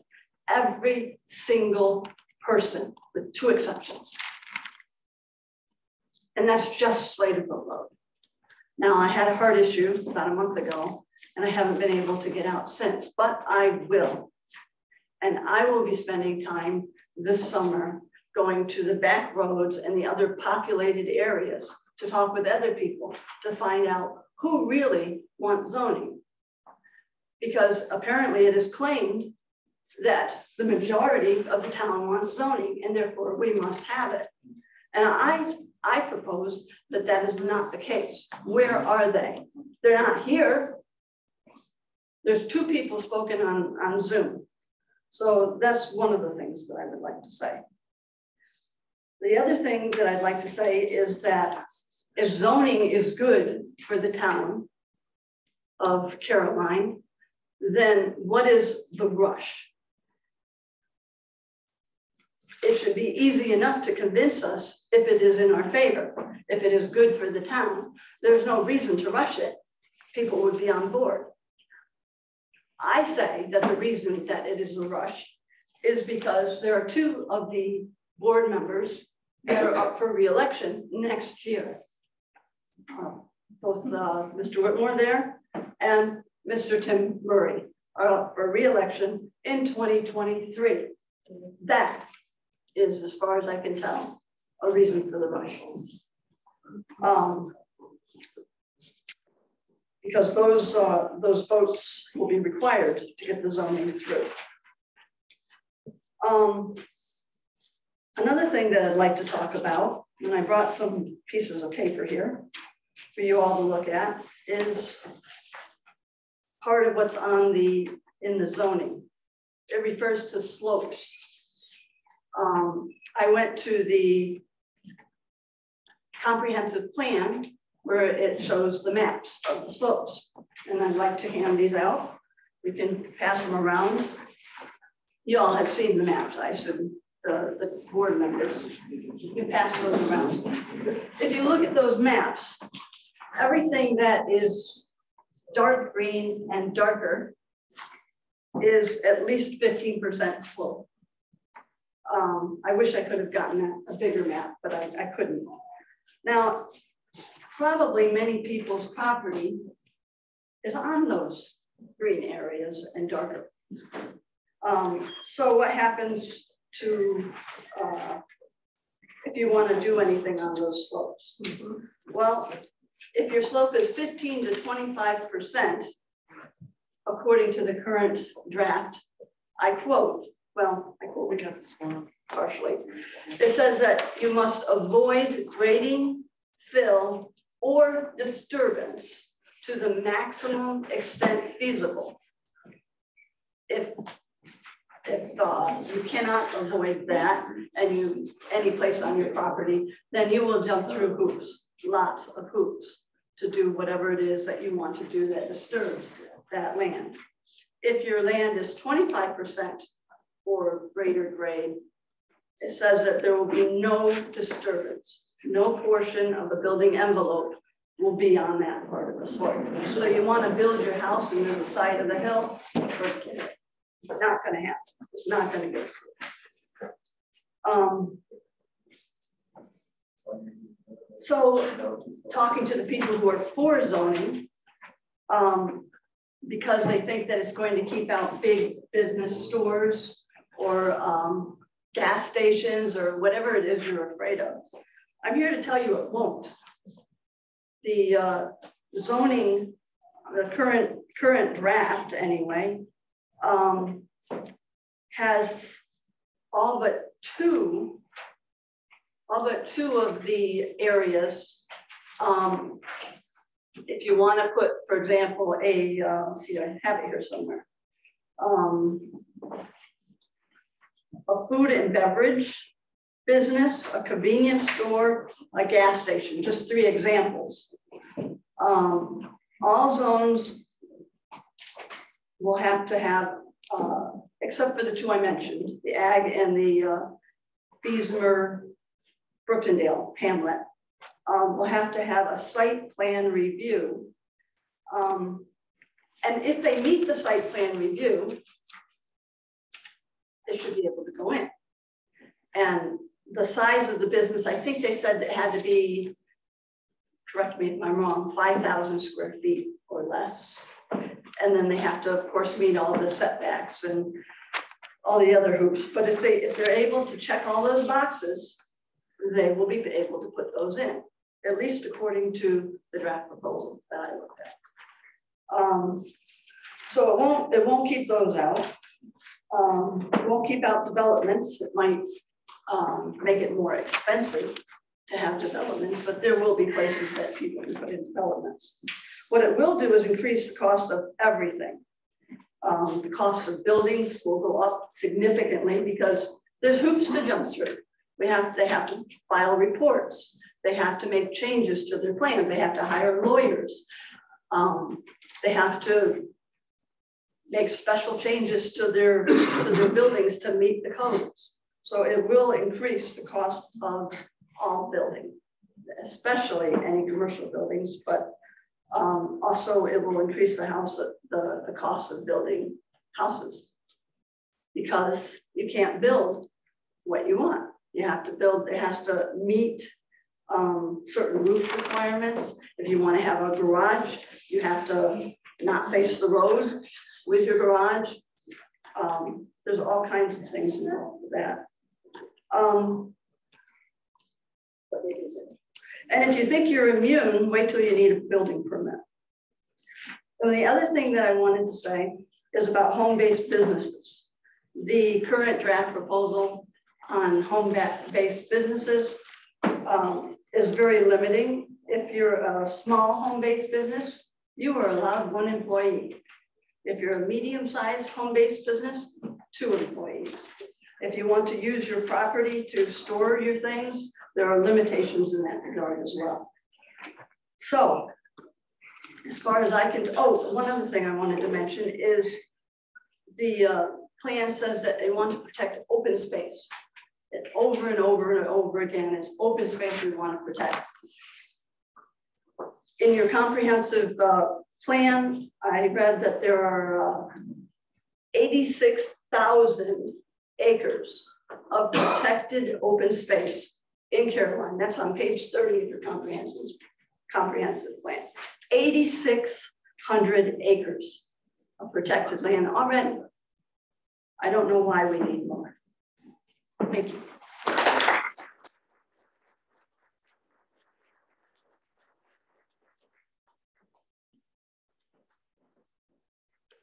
Sorry, I have to get my other kids.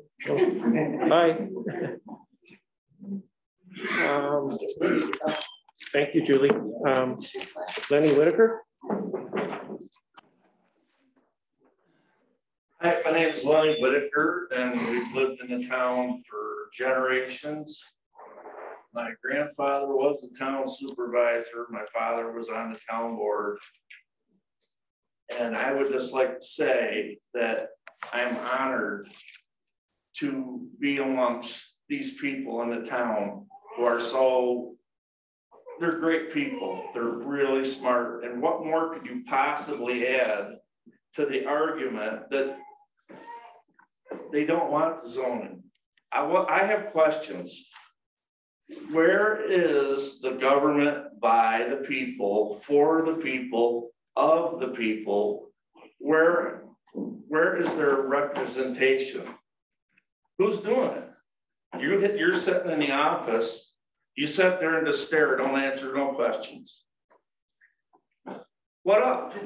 When are you gonna answer some questions? You too, there, other guy that don't speak. So, point of order, Lynn. So we established the meeting guidelines to hear from the public. Okay, and that's what I'm saying. I have questions. We'll offer comments at the end, and we're thinking about what we're hearing from you. We're here to listen to what you have to say. Okay, great, because you're the government by of for. We've heard 2 in favor and a whole bunch not in favor. That's about all I got to say. Everybody said everything I've had on my mind. Okay. Thanks, Les. Thank you.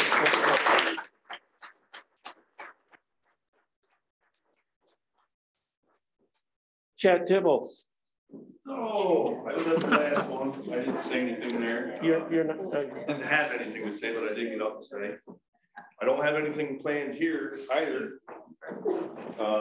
Really, except for I've been listening to what people have been saying. It's the same thing over and over. But this community right here, we're all friends and family. I know everybody in here, most of them. Lenny and I, we own property next to each other. Bruce and I, we take care of property next to each other. If Bruce and I didn't do that, that could all become housing and stuff. All these people, I went to school with his kids, went to school with her son. When the grandmother died, her son and I, we just rode motorcycles. That's how we coped with it. That's what we did for weeks.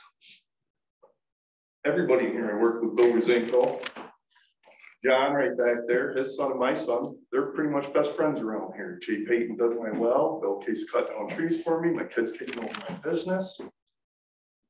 Come on, man, listen to us. All of us come together. Missy, she went to school with me. Mr. Tabelli, his brother-in-law used to date my wife before I did. I mean, we all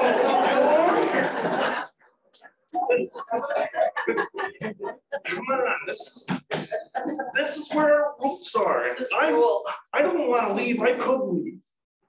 I don't want to. I want my kids to grow here. I want this to stay as it is. Let it be, man. There's nothing going on. Tim, big deal if the Dollar General came in. For Christ's sakes, we could all use it. You probably would. Come on, man. This is our town too. Listen to us. Everybody.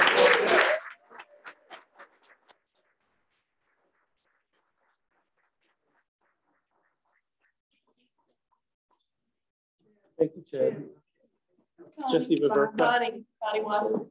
Bonnie, how are you? I went to school with her kids. She's got a bunch of them. I'm Jesse Viverka. I worked at Dale. I was born here, and my dad moved here in the 70s. So we're kind of new here, but now it's been a few years. I've lived all over the world, came back to this area because I really like it. And, you know, just hearing people talk today, the first thing I want to say is I'd like to thank the board members who have come here in person. Yes, I do too. Each of you.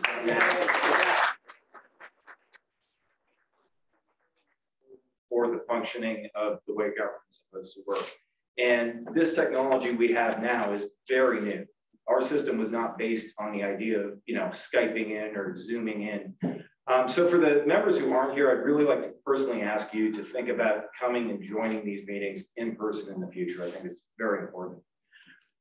So the thing I've heard a lot, you know, and I've seen in the proposal is the idea of preserving the rural character of Caroline. talked to a lot of farmers here today. That's something that, you know, I love about this place. It's something that the people here that we're talking to are, many of them are the providers of that. And you're hearing from the providers of that they don't want this. And they think this is going to harm basically their ability to provide that in the future. So I would encourage you to really think about, if you're passing zoning, you're probably going to end up with exactly, you know, killing the thing that you want to preserve, or at least you say you want to preserve. And the next point I would make is on, you know, kind of inclusivity and equality, that being an important thing too.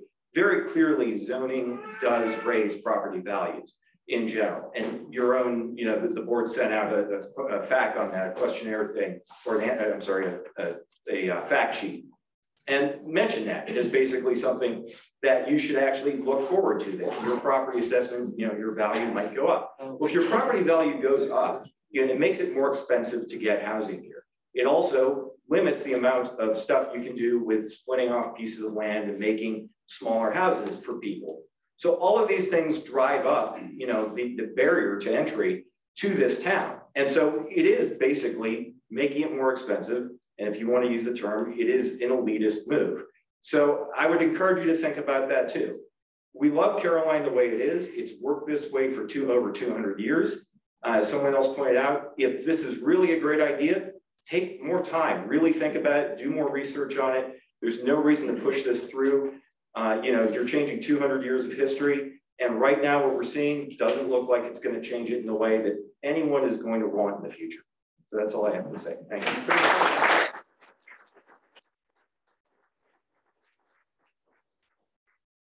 Thank you, Jesse.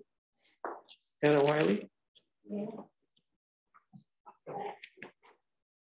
Hi, everyone. For those of you that don't know me, I'm Hannah Wiley, formerly Crispell. I'm born and raised on Crispell Farms on Hartford Road, a 175-year-old farm. So people want zoning for things that you don't need zoning for. Some people wanted to keep out a Dollar General, but these same people demand new walking trails.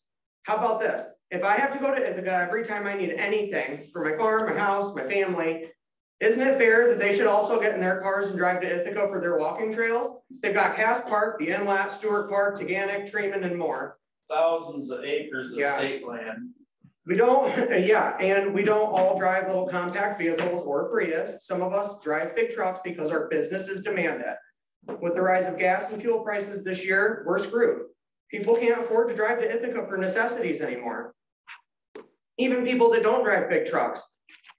Even if new trails popped up in Caroline, what does zoning have to do with it? Unless it's letting the public on private property, which over my dead body, will I let the public on our farmland this way? We had a group of hikers and their dogs waltz right through a hunting competition 5 years ago. They knew they were on private property because they all snuck through the woods to get there. And then they had the audacity to be mad at us. People walk wherever the hell they want with posted signs everywhere.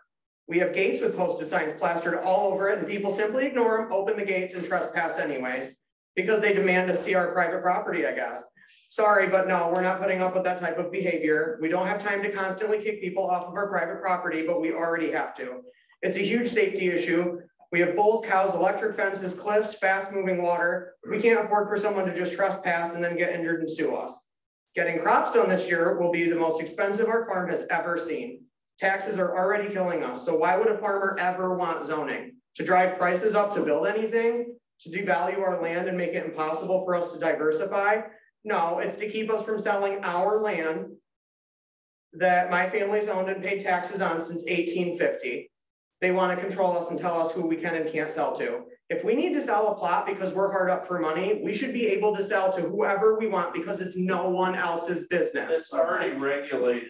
Yeah, There's right. already laws in place. Bet this will surprise you. If we had $1 for every time someone has knocked on our doors to come and buy up our land, we would be rich. So you clearly don't understand that farmers are not just sitting around waiting for some big rich guy to come along and buy up our land. We have what we have because we keep it. We have what we have because we want it. We have our own way of keeping Caroline rural, and we're doing a damn good job of it. We need these fields. They feed our animals and make us money to pay the taxes. Our tractors and equipment would be pretty worthless if we didn't have the land to work them on. We don't need you interfering. People don't like new family homes popping up here. Too many, too fast, I keep hearing. Well, too bad, that's what happens everywhere. Like me, I grew up here, and when I got married and my husband and I built our house, we built our home together and started our family. Who are we bothering? The people walking on the road we live on? Big deal. Notice how I didn't call it my road like I see from some pros owners. They think they get a say in how their neighbor lives their life. They think the road they live on belongs to them. I'm here to tell you what, we didn't end up here and where we are today by worrying about what our neighbors are doing. We mind our own business. We keep our noses out of everyone else's and we work. Even if something did come to town that maybe I didn't want to see, why is that any of my business? A house or a new business, that guy has just as much right to build as anyone else, and that's how it should be. I love my neighbors, I love our community and the relationships that go so deep here. I love meeting people who get so excited when they hear who my family is because it only follows with some story that they have with my mom or dad, grandma, grandpa, aunt, uncle, or cousin. I'm sure if you've lived here, you've bumped into a Chris Bell somewhere. We live in a special place and I'm worried what zoning is going to do to my neighbors that we all love so much. The type of mentality these beautiful people have is, if zoning is going to hurt you, then I don't want it. How fortunate are we to have such caring human beings as our friends and neighbors? I cannot say this enough, zoning will affect everyone. I'm having a hard time caring about the fact that this is just the first draft, because even when there is a final draft and this gets pushed through, I'm worried what the board can add or change once it's in place. Once zoning is here, it's here to stay. John Morse just told you last weekend and today how there was more homes and buildings built in the 90s than there is now, and it's slowly going down. And that there's less and less built as time goes forward. So why are you really doing this? Who are you to tell us what to do or how to do it? Most importantly, who gave you the key to all of our futures? Please leave us alone. Let us live our lives and decide for ourselves what's best for us and our families. I see zoning as unwelcoming, discriminatory, and controlling. No zoning needed.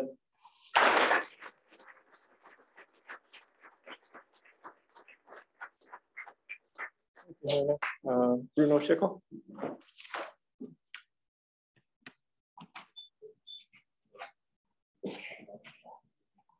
Okay, thank you for being here. And I know some of this will be repeated from last week, and you were here, but I know there's one new member and then people on Zoom.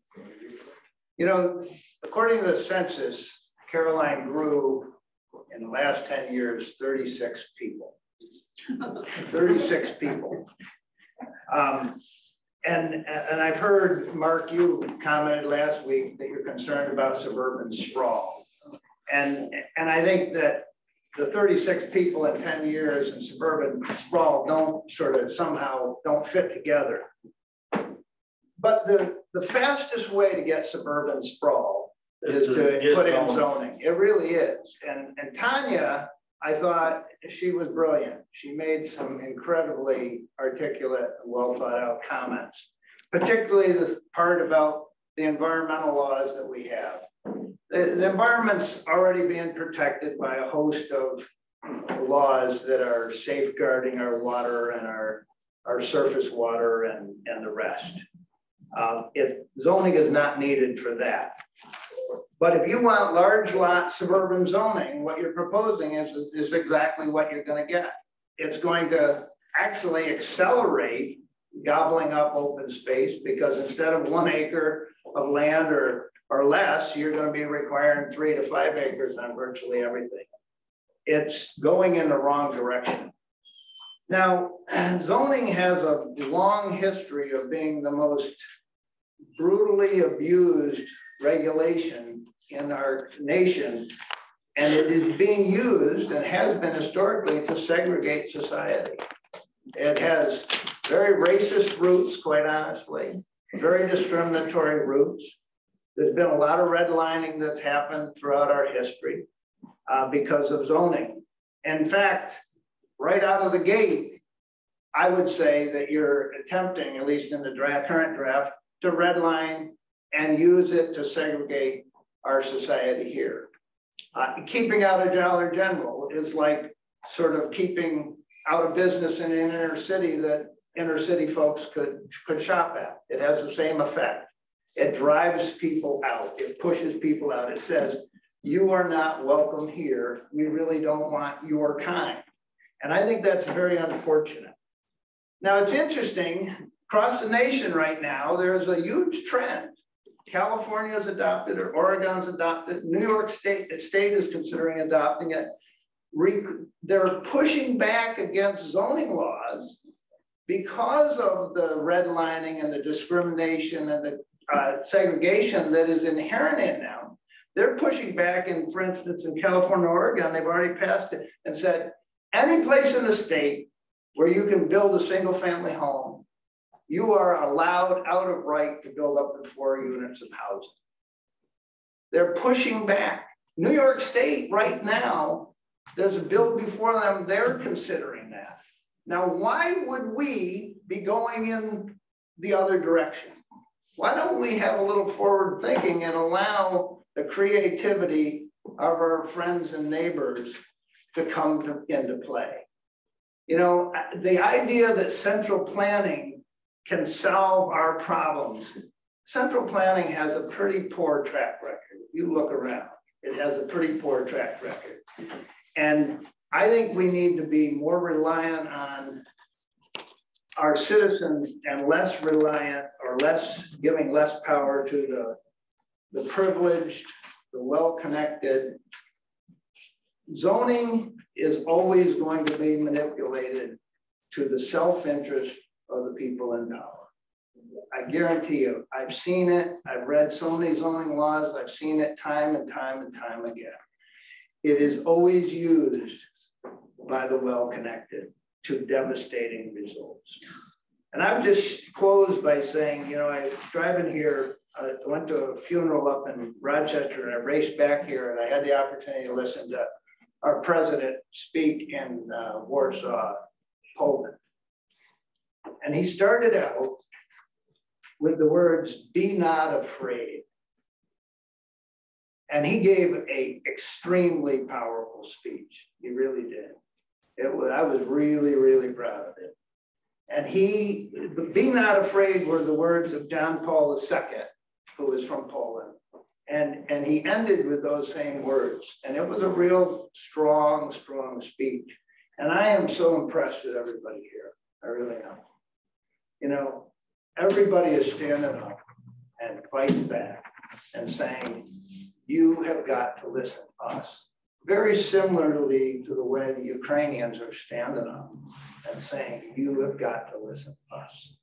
Thank you. Thank you.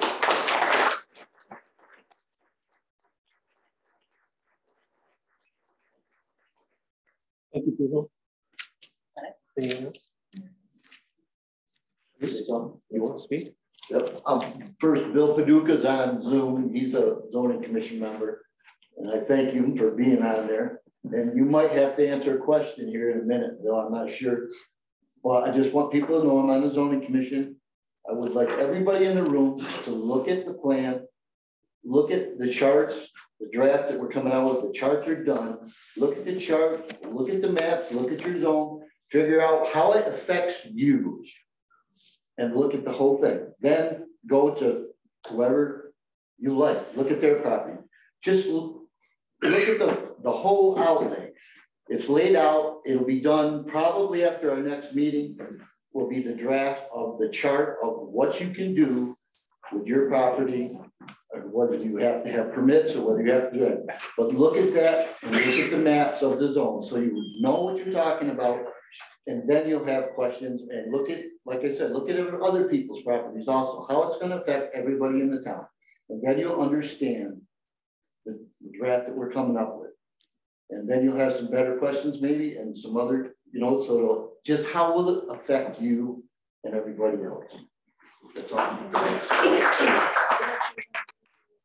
have 3 more minutes, Mark. Bill? So you got that draft you're coming up with, and they're going to do that. What changes that draft? Does the motion out here with a second and an I change that draft without any of this? No, that will change that draft. Okay, I mean, we're only coming up with it's the That'll first part change of it the draft. completely. Everybody that thinks they're not gonna be involved, will be involved as soon as he makes a motion and one of these other people second it, and then the other person puts What an if eye we to still it. don't want it? That's What what if it we don't does. want it? So this will be your With chance to look at it. no restrictions. and Everybody's see and involved. decide. You can't pass We've part of already it decided. without having all of it, that. because when you pass part of it, all of it's gonna be there. That's what's gonna happen. Just And as far as Zoom is concerned, if they don't have enough damn skin in the game to be here and waste their time, like I have to waste my time to be here all day, It's okay. then what the heck, they don't have any merit in the game as far as I'm concerned. So there you go.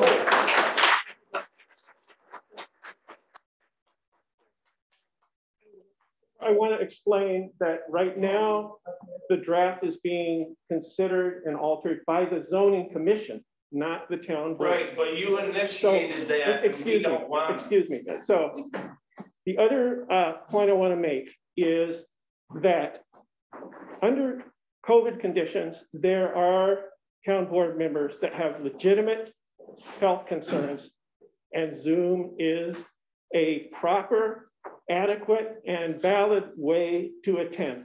I disagree. Well, we are following,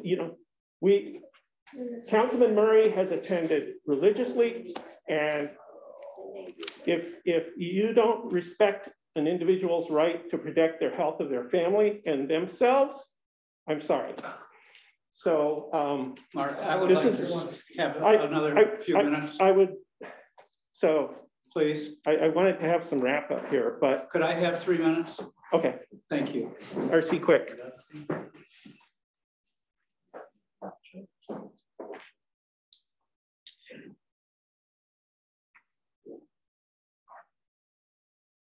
I have been in contact with the zoning commission, asking questions and such, and I asked some on December 5th and went back and forth and kind of went back and forth with you, Mark, and with Gene McFeeters, and really never got an answer to all of them. And the one that I did not get an answer to is if a petition is generated that has relevance only to the town of Caroline and is signed by people who are not residents of the town, can this petition be regarded as legal?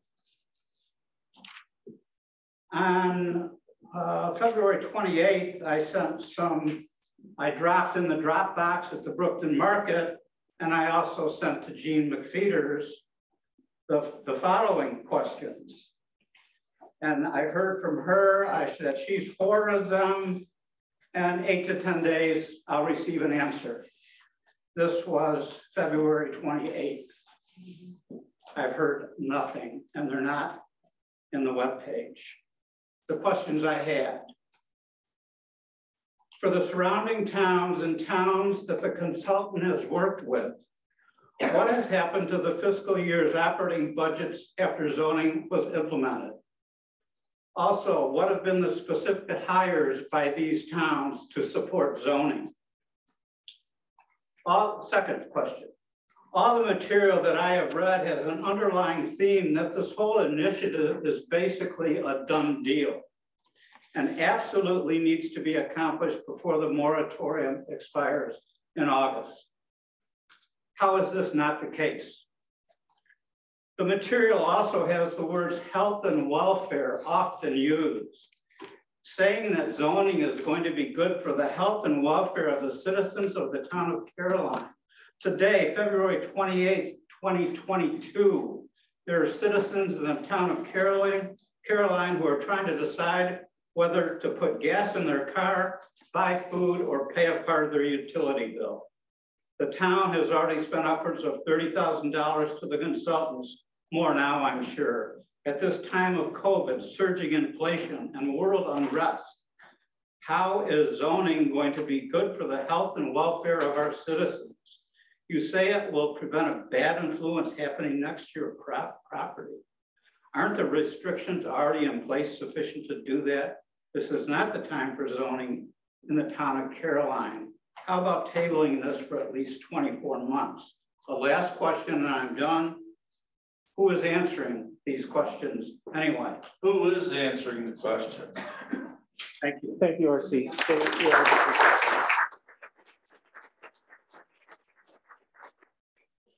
So as I was saying, and thank you, Bruce, for your comments about the impending draft. And I do want to clarify that, yes. It's not the whole draft. I want to make sure you know it. It's just the charts on the first part. Oh, the charts? Okay. Yeah. Well, And if you don't understand them, call somebody. If you don't understand it, and we'll get it straightened out, because we're having a hard time changing X's and different things, so. But dovetailing with that is, I know everybody's heard it a million times. The draft that's on the website now was a starting point for the zoning commission to chew on and to work with and to work on. And that's what they're doing so very hard. So yeah, but the I government... Lenny, sorry, let me finish my statement, okay? And go ahead. Yeah. I don't sorry, care. no. So, talking to him. So they are working on it, see what comes out. There'll be a chance for feedback on that as well. So I just want to make a few, first I wanted to emphasize that remote attendance, is a legitimate way to attend, and members who choose to attend that way for their own health concerns are acting responsibly, and I hope you can understand that. What I've heard from people is that they love being here in Caroline, and that is true for all of us. That's true for me and my family. We chose to live here. We chose to raise our family here. And I think we all want the same thing. So let's work through this process together and look at this carefully. A lot of the things that have been brought up, yes, zoning has a historically bad track record. And a lot of these things you've mentioned are true, but we can do better. That's why we have a professional planner helping us. She's attentive to these issues. And, so we don't want to do something that's harmful to the community. So the other thing I want to point out is, and the zoning commission produced first of all, they've been answering your questions very carefully, and those are posted on the website. And they produced FAQs. They also produced a list of common misperceptions so that you would have them at these meetings. And so I encourage you, they're in the folder there on the podium at the entryway. And they address some of the concerns that people have brought up. And I just want to address, I think Julie mentioned the particulars, building requirements or whatever. Those are site plan review requirements for commercial development. Those don't apply to your home. But at any rate, please do, the Q&A does address that, and I think it's very helpful. And so I guess I really want to say, I thank you all for coming and sharing your thoughts and concerns. We are listening, and we don't want to do something that harms the community. So procedure itself, at some point, the zoning commission will issue a new draft, correct? Correct. Right now, you got that's correct. Okay, so right now you got the charts in place, but then you'll do the rest of it, issue a new draft, and then is that the end? Do they then hold a public hearing and send it to you? It's all, no. When they issue the next draft, they will be getting public feedback on that. The zoning commission only completes their work after they've held a formal public hearing. And after at least one of those, then they can choose to adopt it. At that point, it is transferred to the town board, and the zoning commission ceases to exist.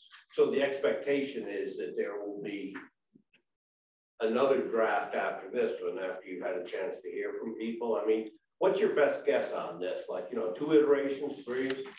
I don't want to predict anything like that. I don't have any predictions, but I do know that we're only tasked to have one public hearing. And we've only gone through like parts 1, 2, and 3, and we're gonna have a public meeting. So we'll have another one, maybe, I'm not sure, I can't say how many, but we're only tasked by law to have one. Right. And it's at the end of what we come up with the draft and hand it to the board. And we're already committed to only gone through 3 parts, and we're gonna have a public meeting. So that's the time to look at those first 3 parts, like I was saying, look at the maps, understand exactly what you're looking at.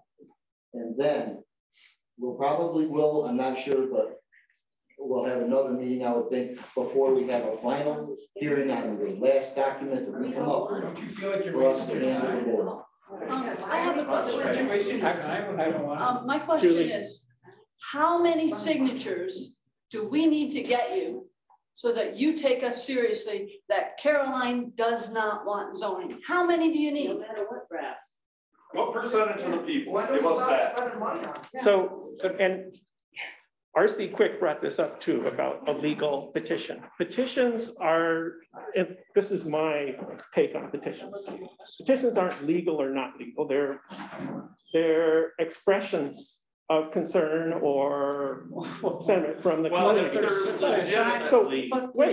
People aren't residents. I'm trying to answer your question. No, you're not. That's her question. My question is, if you're here because you've been voted in by Caroline residents, and theoretically, you're supposed to be doing what Caroline residents want.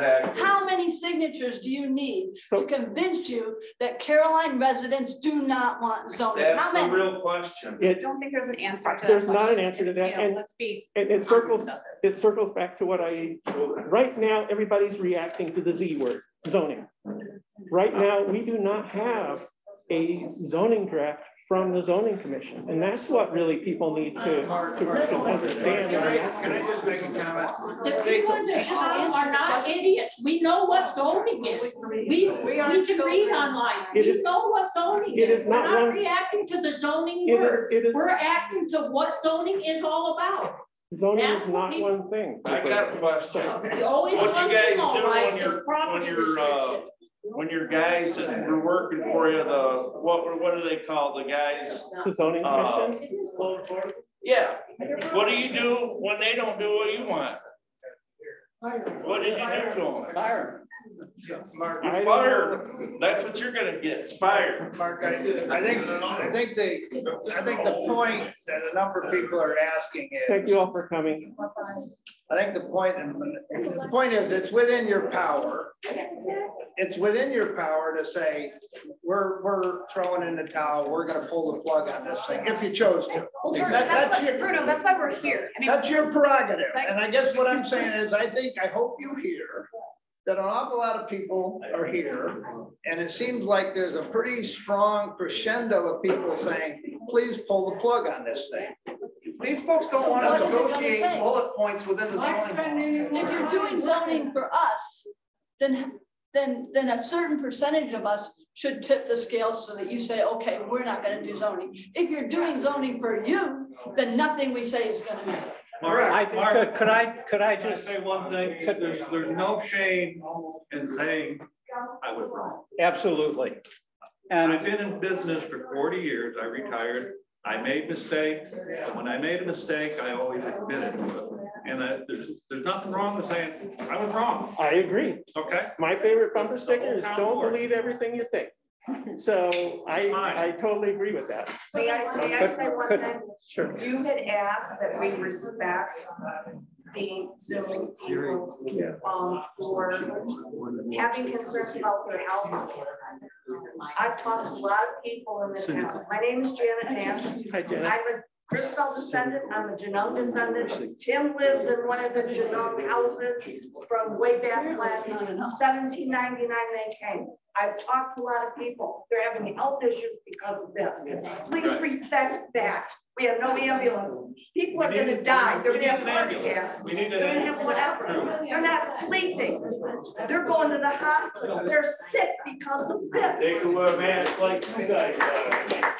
I have health issues too. Could I just, for a point of clarification, I think the zoning commission deserves a lot of credit for all the work that they've been doing, even though I think 3 people dropped off the zoning commission. But it's my understanding that one person has sort of disappeared from sight, has assured you, Mark, that he'll be around for that crucial vote. And I'm asking about the crucial vote of the zoning commission. Does that need 100% unanimity to pass? Or if one person on the zoning commission says, I don't want to go forward with this, are they overruled by the majority? Oh, I don't, well, my understanding is it's a majority vote. I mean. Well, then you should put in the diversified group. The person you refer to, that's all I wanted to know. It's Val's decision about, you know, so. Tim? Mark. I'm Mark. I'm sorry. Go ahead, Ken. Is it not the prerogative of this board to be the home rulers of the people and be able to decommission the zoning commission? Well, why don't you do that? I don't think that would be Why don't you put up a resolution to decommission the zoning board? We need it. The zoning commission hasn't finished its work. We don't need to go through little point by little point. But if we got a percentage of the people that they signed this against, consider that. What's that?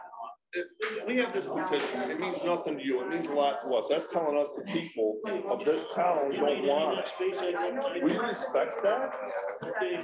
I mean, come on, I don't see a count of the people that want it. Get a count, get your count, man. There's 3,600 people in this town. There is, we'll get a count, put dollar for dollar down. Let's see what people want. I'll go and have a petition for you guys. I'll walk everybody and we'll see who does what. Let the people decide what's right. What are you gonna do when everybody turns on you and you don't feel comfortable in your own town? Are you threatening me? No, I'm just saying that. Are you threatening me? That is Look, really nobody, not cool. That was a threat. That was a call it a threat. threat. I didn't threat. It was a That question. was a threat. That was Just think about it. We won't, not gonna hurt you, but nobody wants to talk to you. What is your name? Forgive, you know what? You're Sam Phillips, and I feel very safe in this town. I think people are. It's not a threat. People are very upset with you, and we're not comfortable even being here. We don't even want to be. When I talked to me, like, well, these, he said, well, we never got to like go along. I want to pursue that if I thought he was talking about. I want to remember it. I'm not pursuing anything. I'm going to remember it. Thank you, Cap. Thank you for showing up. Thank you for showing up. Joe Wicked. Thanks, Mark. I took 6 Thanks, hours. Joe. Thank you. So, like I say, you can't.